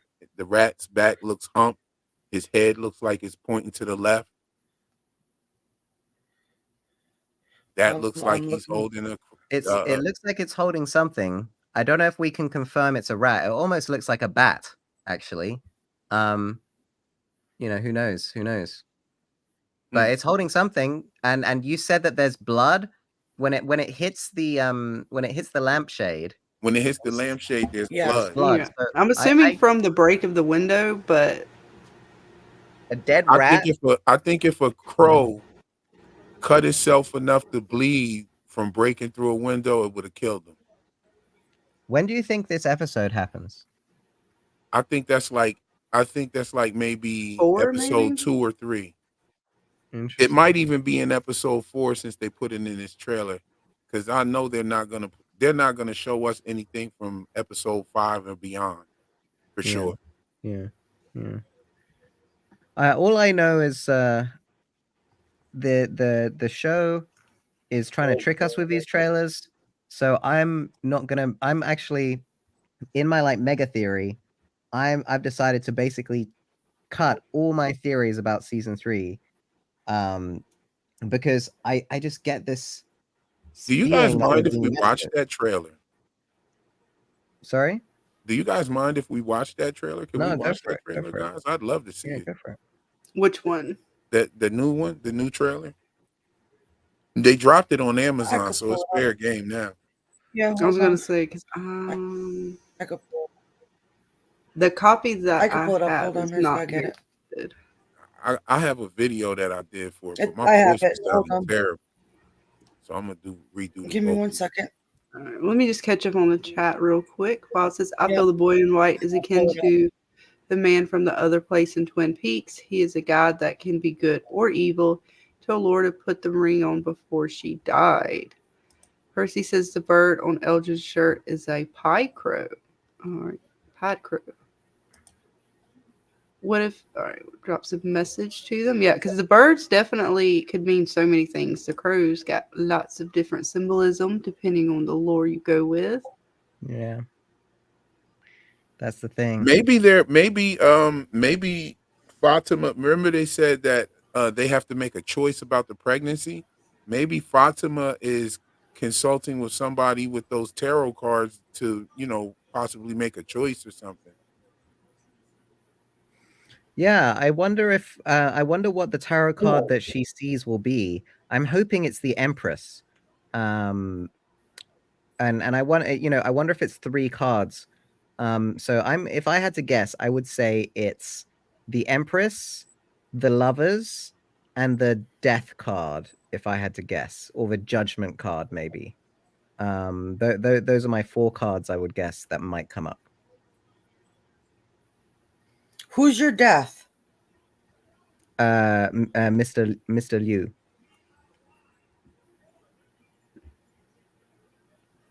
Because he holds a knight chess piece, a black knight chess piece. He holds it, and he wears black every time you see him, and he has RIP on a tombstone behind him in several shots, and he also says "Knight Scary," and what's on the front of the death card? A scary knight. There's also a bishop, something else and something else that are chess pieces, and he has all of those chess pieces at different times. Sweet Pea says crows and ravens are different in mythology as well. Yes, that is true. But I think in the intro, Tabitha says they look more like ravens to me, and that's an unkindness and blah blah blah. I think that's the show telling us in the mythology of From, both crows and ravens can apply. I think that's what they're saying there. And if you really start getting into it, yeah, I would say a lot of the stories are somewhat similar, but they definitely have different meanings depending on the gods they may represent, as far as the different lore. And I haven't even gone into some of the ones I know you guys have all gone into, because there is a lot. There's so much that this show makes you go into. And I think depending on where you come from and sort of how you perceive things kind of directs your path a little bit. I know that's kind of how it was for me. Like I directly probably went to Norse and Greek mythology first, was my first go-to. And then going from that, I actually did end up getting into hoodoo and voodoo a little bit through like the boo hags, because I was looking for like nightmare type creatures or gods and stuff like that. And you can kind of connect the boo hags to that in a sense. But there's just a lot of lore, and it does connect, and it's fun to go down those rabbit holes. Looks like Dana has it. I will let you play it, my dear. Okay, Here we tell go. me when you're ready. Whenever you are. The only way we go home is together. We can do this. This season, they've turned it up to 11. I think it's time we change things up a little bit around here. The stakes have never been higher. It's getting more and more intense. Go! Ethan, run! Go! Season 3 is really the end of the beginning. And things in general are changing. I think this place has gotten in my head now. I'm scared of what that might mean. At the end of last season, Boyd said to the creatures, "You don't break me." No! And they've taken that as a challenge. You think this place can't break you? Let's see. They're attacking Boyd psychologically, and he's really being pulled apart by all of this. Things are getting worse around here, aren't they? Yeah, there's one more disaster after the next. You can see the stress fractures. People die here. I told you that it's not make-believe. Things are getting really tenuous. Why can't they leave us alone? As the pillars of the town are starting to crumble, Kenny's realizing that he has to step up to the plate a little bit. He can't play defense forever, Boyd. And if everything's changing, what's next? It's getting pretty cold outside. It's never snowed here before. We think we know what's going on, but we just keep getting new rules. The snow is just a completely new rule. What the fans will appreciate this season is that we are getting real answers that matter. I believe that the reason I was sent here was to find you. We're going to get a lot of answers and we're going to get a lot of questions. There's going to be so much more that no one was expecting. Things are moving pretty fast, yeah. No. How much more relentless can we get, and how much more can we test these people? No. And a few of our most beloved characters are not going to make it out of season 3. You can't save them all. I'm so sorry. Ah! Season 3 is when things really explode.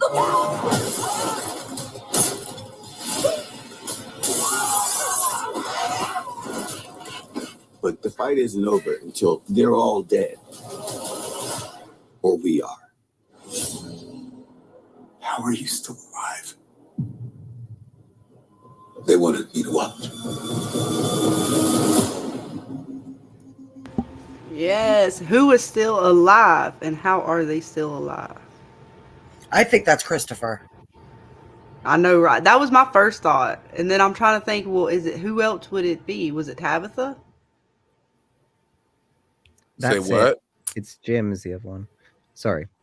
What you say? What were at the end when I said at the end when Jade is in there and he's like, "How are you still alive?" I'm like, "Who is it and how are they still alive?" It's Boyd. Boyd. Boyd? Okay, because I was thinking Tabitha or Christopher. He was standing there talking to Boyd, and Boyd said because they wanted me to watch. Oh, okay. Because Like he was in the church, right? I think. Well, right at the end. Well, I believe that's Boyd telling Jade what happened, and Jade is asking him, "How are you still alive? Like, how are you walking amongst these creatures?" Okay, that makes sense. Definitely, and we got some folks agreeing with you. Yes, Jade is talking to Boyd because Boyd survived the barn. Absolutely, I could see that possibility.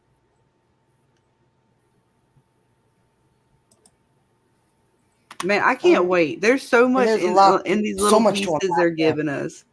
Oh my gosh, they even still told us a while back that we were getting new monsters this season. So we're gonna get further down that spear and learn about some more creeps that might be out in the forest. And they were I don't know, that trailer also, I'm trying to remember the pictures. I still got to go over those pictures that we see with Tabitha in the house with possibly Eloise's dad. Because I mean, there's all kinds of stuff in there. I mean, we got people looking like Slender Man, some creepers or boogeymen and stuff like that. So I know, Taryn, you were definitely on the boogeyman talk there. I did catch that. Yeah. So yeah, there's some okay. So I want to say something boogeyman. real quick about that video we watched with the scene in it with Tien Chen and Ethan, and they were looking for Ethan. Okay, so when you pick unlisted, you mostly pick unlisted when you want to wait to see if the monetization, anything is like wrong with your monetization. You know, if you're monetizing a video, you pick unlisted to wait and see if they check the video for, you know, copyright issues and stuff like that. And then you set it to public. This video has like 80 something views on it. So the only person that would have access to the link first would be the person that uploaded the video. And so the person that uploaded the video, or you could have or whoever has access to the MGM page, somebody must have sent that link out for that to have that many views on it. How who was the original person that posted that link? Where did that The who had the link? the main moderator for the largest Reddit sub and largest Discord on from was the one who shared who had the link. Okay, he so they shared the got link. that they And, got and that link. yeah. Okay, so when you put it unlisted, it says anyone with the video link can watch your video. So in order to see an unlisted video, you actually have to have the link. So here's the thing about that. That means he got the link from somebody that uploaded the video on the MGM page. Now, when you have a YouTube page, you can delegate access to different people. I'm sure that they have multiple people on the MGM page that help run the page for different shows and things of that nature. So that means that someone on the inside sent that link to him or them or whoever, her, he or she, or whoever runs the page. That had to be someone that's on the inside sending them that link. What that tells me is that the showrunners are purposely interacting with us and letting us propel the show throughout its mystery and how they didn't just put clues in there for one set group of people that think a certain way.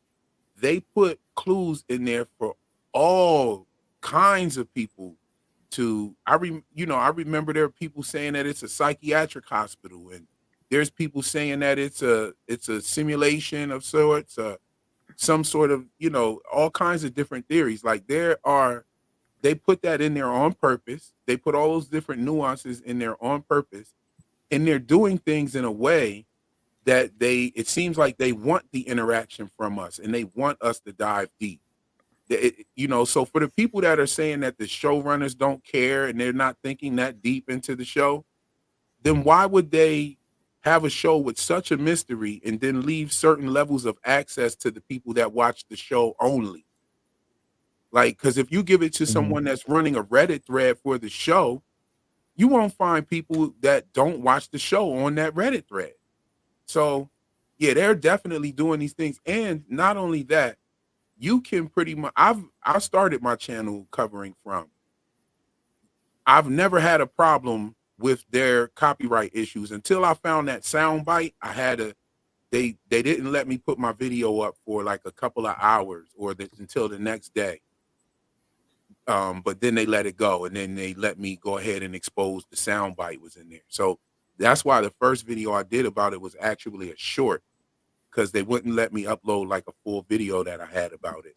But anyway, yeah, the shout out to the show. They have someone watching this live right now.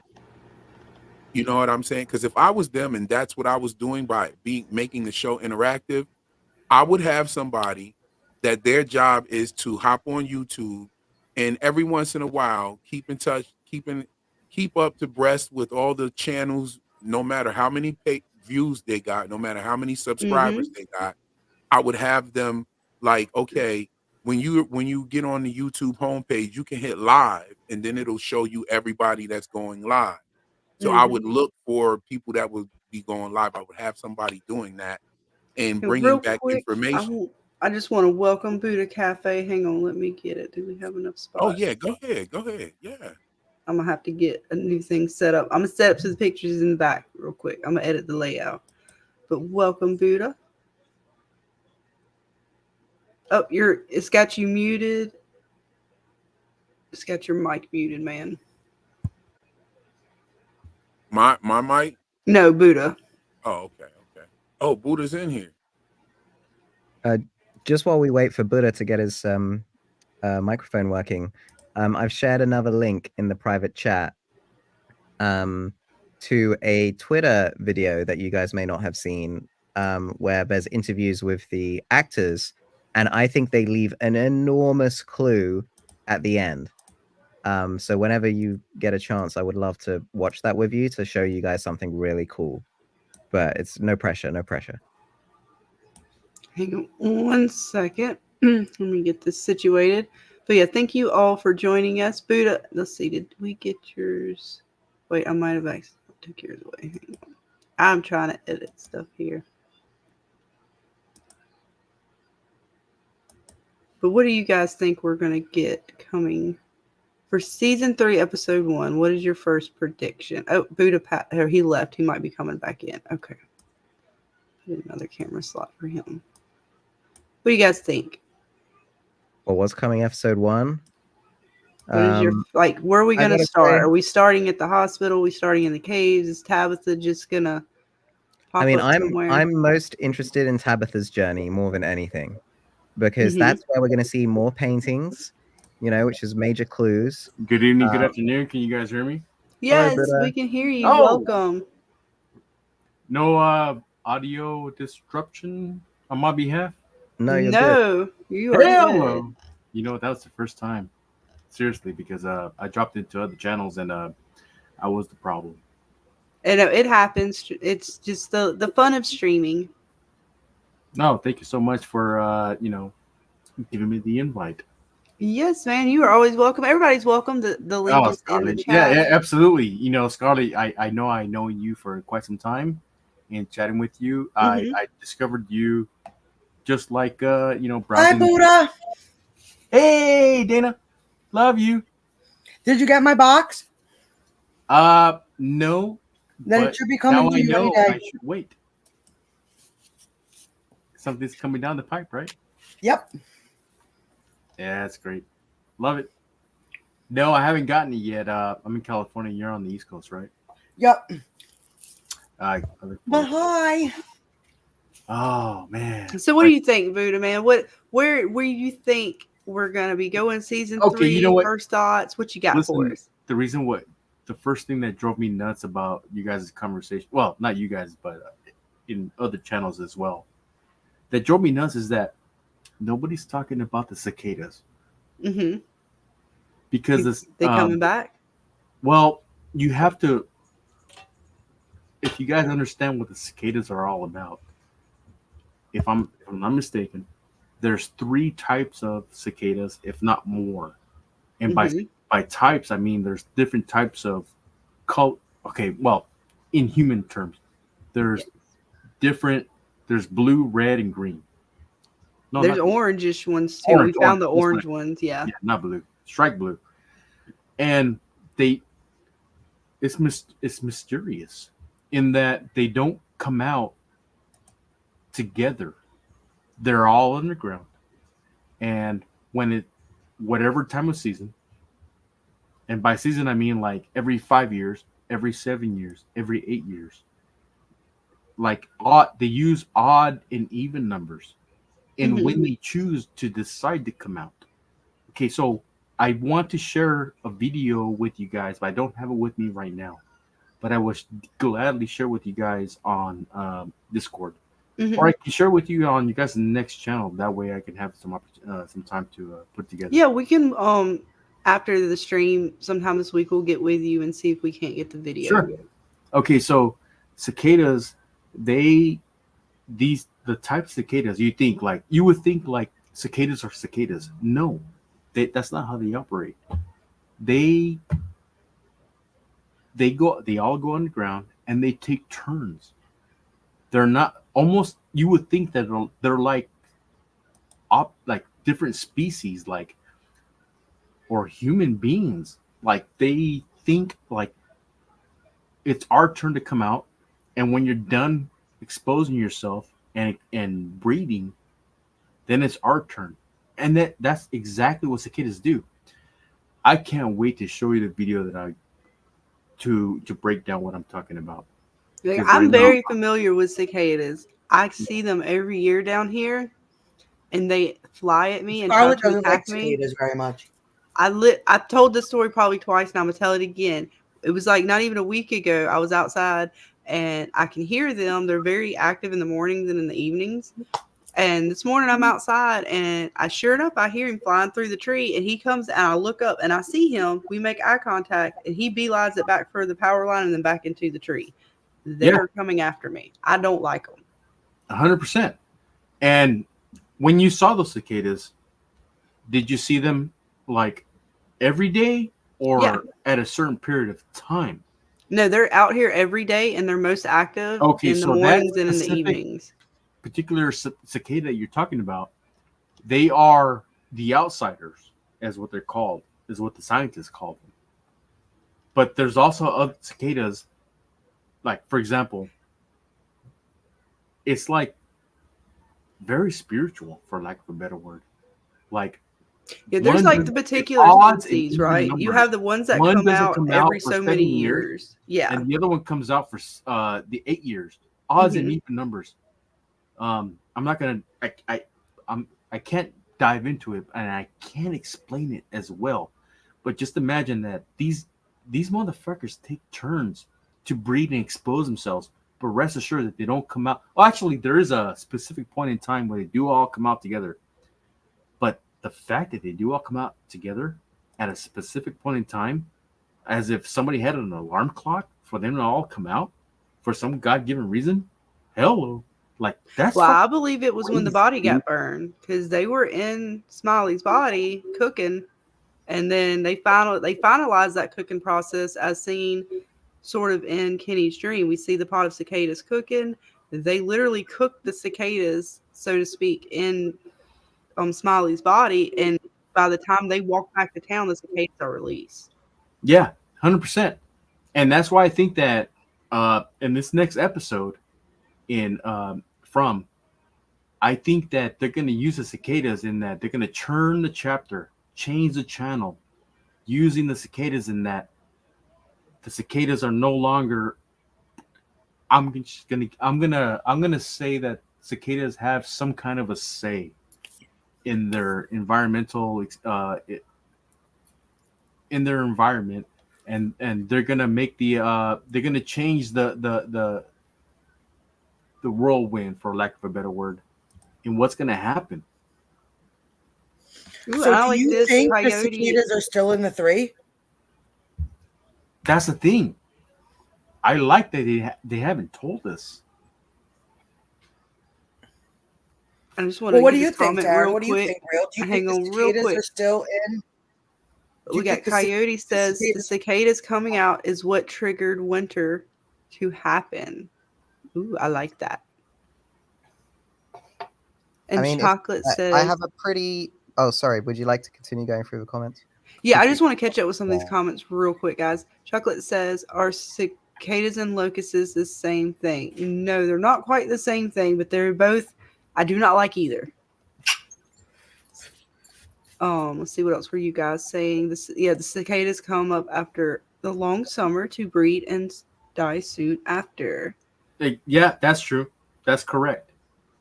They do their business out in the open, but then the survivors, there has to be survivors. They go back down, and then they wait 7 years, 8 years, depending on their odds or even numbers on when it's their turn, depending on the color of their skin, and then they go back out. But that would take like years. Yo, real quick. I gotta go handle something real quick, but I want to thank you two for having me. No worries. This has been great. Peace. Shout out to Taryn for coming through, and shout out to Buddha for hopping up and building with us. Shout out to everybody in the chat room. Shout out to Chocolate Beauty.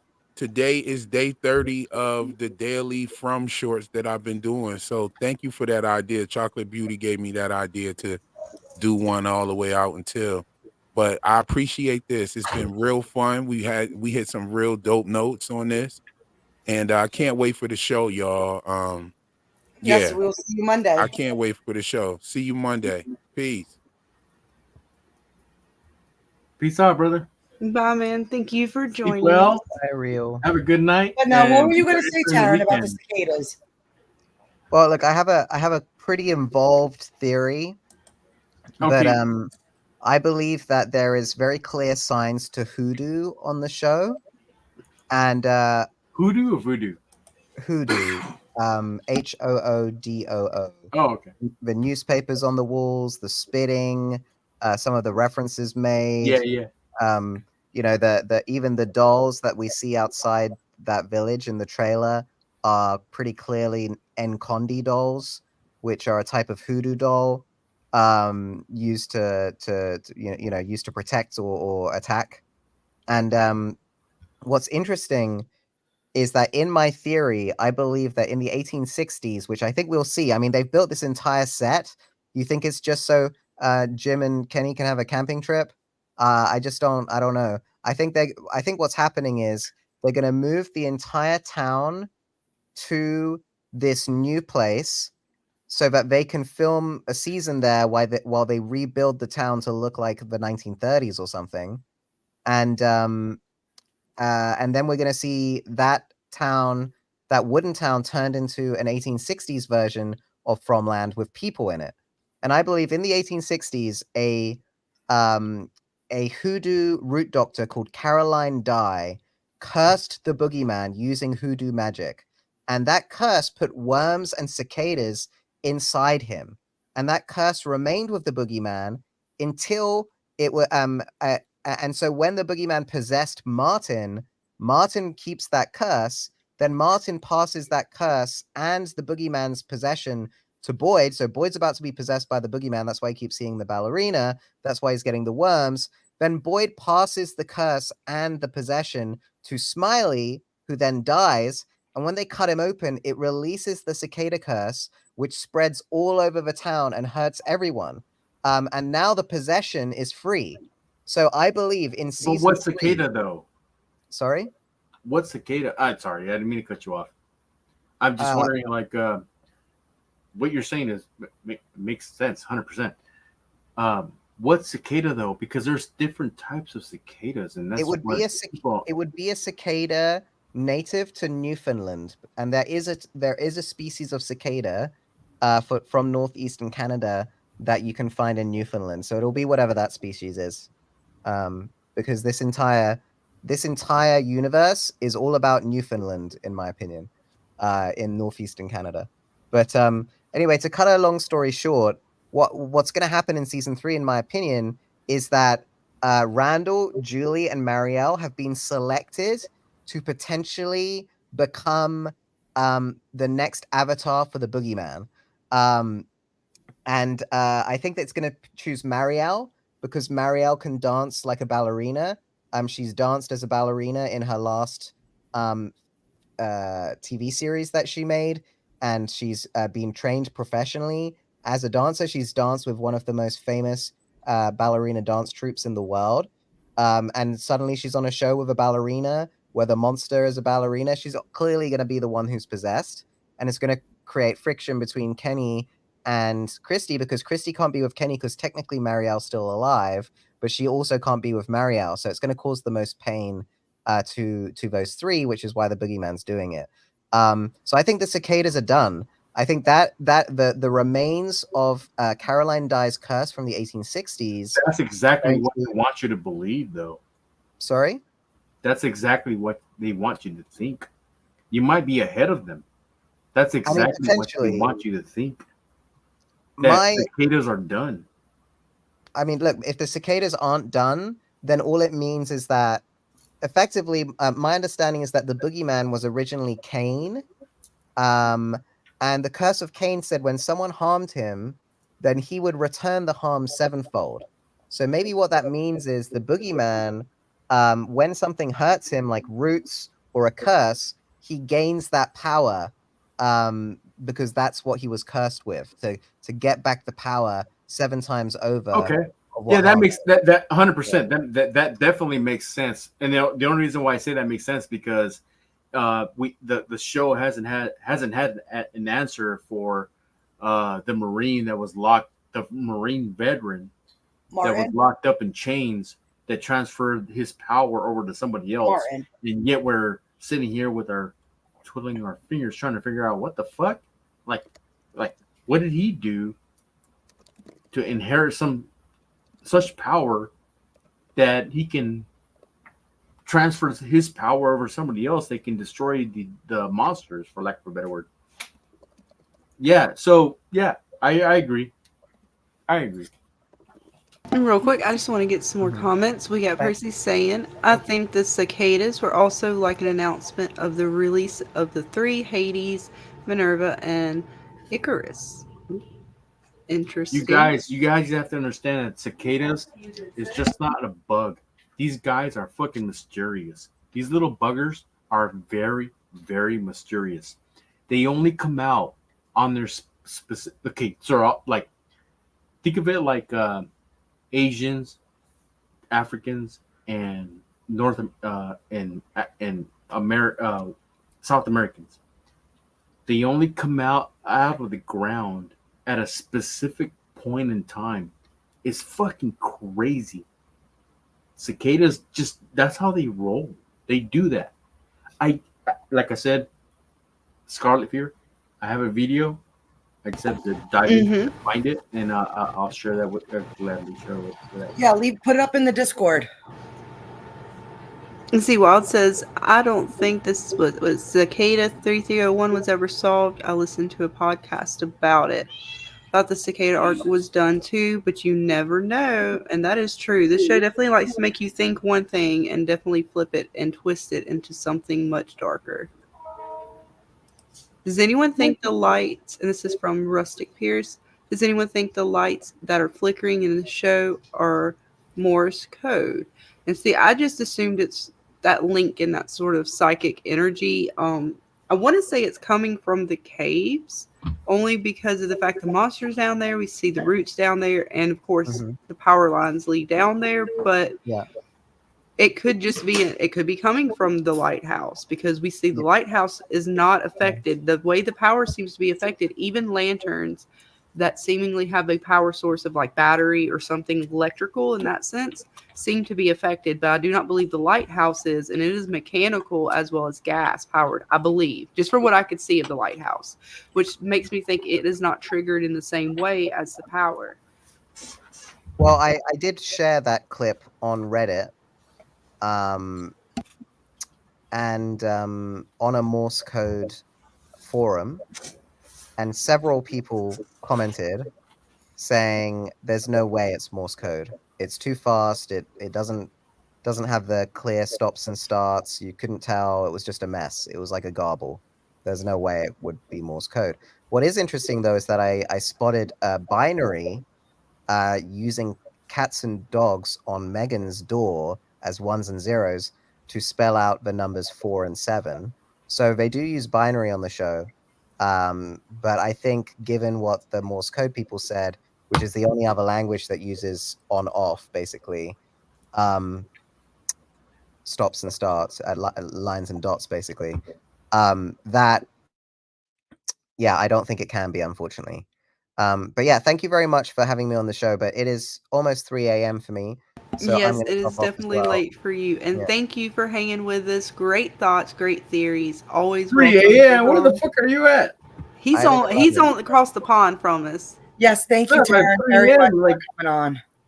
Yeah, and if anyone's bored and wants to see more of my theory, you can go on Reddit and you can search Tarot Cabo, or just type in Taryn Matheru full theory and go from part 1. And it's almost done, and you can see everything I think is going to happen. Put it on chat. I don't know if I'm allowed. I don't know if I'm able to. Is your name in there? Let me give you a wrench if I haven't already. Just type like "hey" in there real quick, and I'll give you 1 second then. Let me open up my YouTube. In the comments. Hey. Yes, let me get the stream opened. Yeah, I'm definitely interested in. Yeah, it's pretty involved. There's 18,000 words of predictions, which I know sounds crazy, but that's no, what but you know, you have telling to be me. crazy to dive into this. You have to go beyond that boundary line to, you know. Yes. I'll post it in the private chat, and then maybe one of you could post it in the main chat. Sure. Hold on 1 second. Here, I'm almost there. I think I got you. You should be a moderator. Oh, thank you.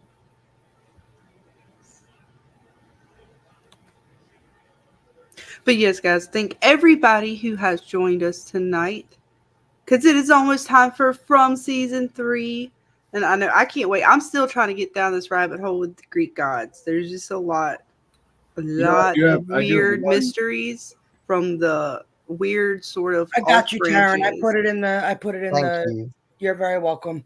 Good night, folks. And Good very night, nice to meet Taryn. you, And Buddha. we'll see you Monday. Come through on Monday. Right. Yeah, very nice to meet you, Buddha. Sorry we didn't get to chat more. Take it Oh, easy. doesn't I'll be around about, I'll be here. Sounds good, man. Sounds Good good. night, Sounds good. Taryn. Let's see what else you guys are saying. Thank you guys, all of you guys, for coming out and hanging out with me and Scarlett and having some fun and getting ready for season 3 to begin. I know it's almost here. I know it's almost here, and we are definitely going to be doing a big giveaway. You got the T-shirt? You want to show it off? Okay, sure. So there you go.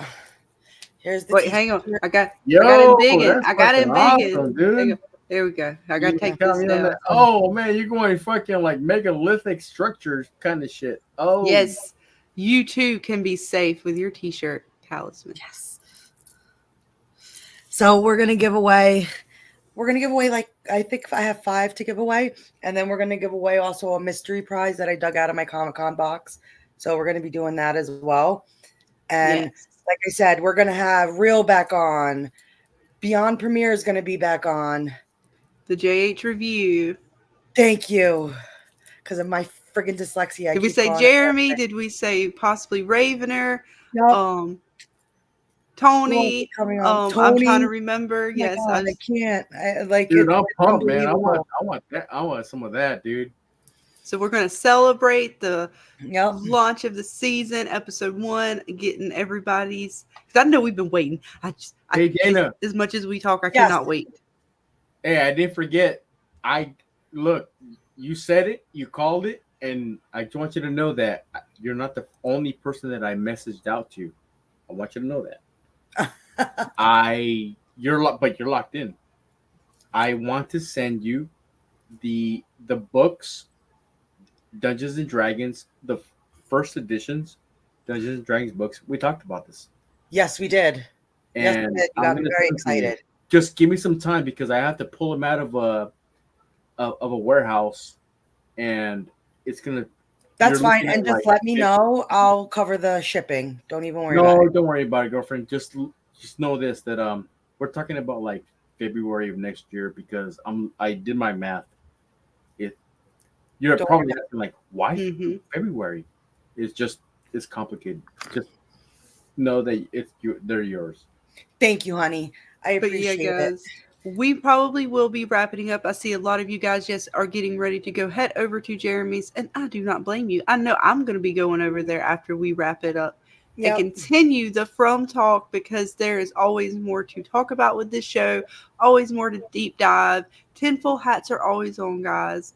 And we got a little something as we close it down. I kept it for the end, Dana. That way, if we get hit, get hit, it's okay, because there it's you go. the end of the stream. But yes, Monday night, guys, we're going to be giving away some T-shirts. We're going to have a packed panel of some of the best From creators with us. So don't forget to just look for all our Discord posts and come hang out with us on Monday. It's going to be so much fun. And we'll get to finally have the first episode.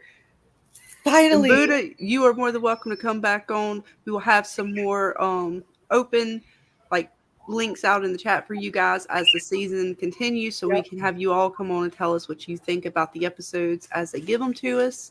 But yeah, guys, stay. Just right before you leave, you might want to check out this little clip we have as you leave.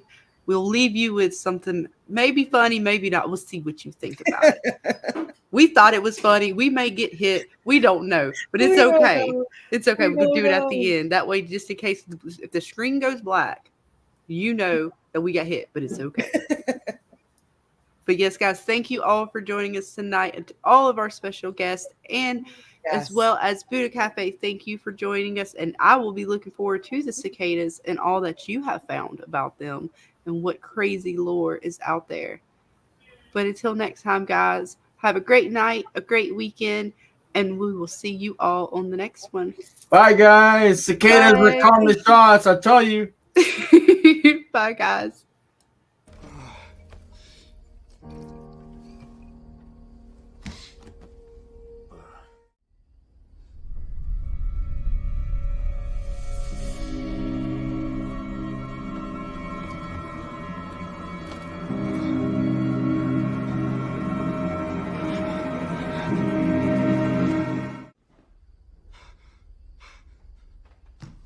Oh God, that motherfucking. Ah! Ah!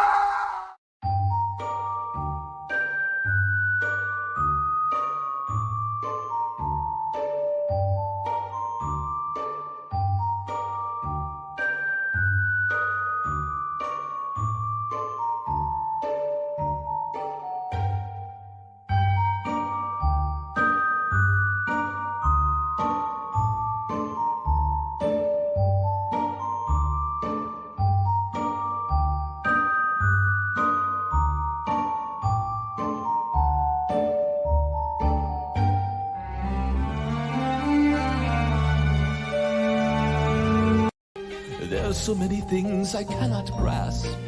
When I think I've got it, then at last, through my bony fingers it does slip, like a snowflake in a fiery grip. Something here I'm not quite getting, though I try I keep forgetting, like a memory long since past. Here in an instant, gone in a flash. What does it mean? What does it mean? Oh, that was funny, Dana. That was funny. All right, guys. Thank you all. This is our real outro. Have a good one. I don't know if we got put down. I just had to say goodbye. I was hoping it was good. I hope you guys liked it. Enjoy. Paint me a scene, city in color, the way that you see, the way you see it. Don't you wish that I could give you, I could give you everything. 1, 2, 3, and my heart is racing. Can't fall asleep, I got my mind in a throw. Weightless, floating through the day. Trust that I'll be okay. I'm happy alone, but I let it go. Waiting for you. Wait until you realize. Waiting for you. Wait until you realize. If you wanna run ahead, I'll meet you where the water meets the earth we cling to. If you wanna find the edge, I'll come too. I could run around this world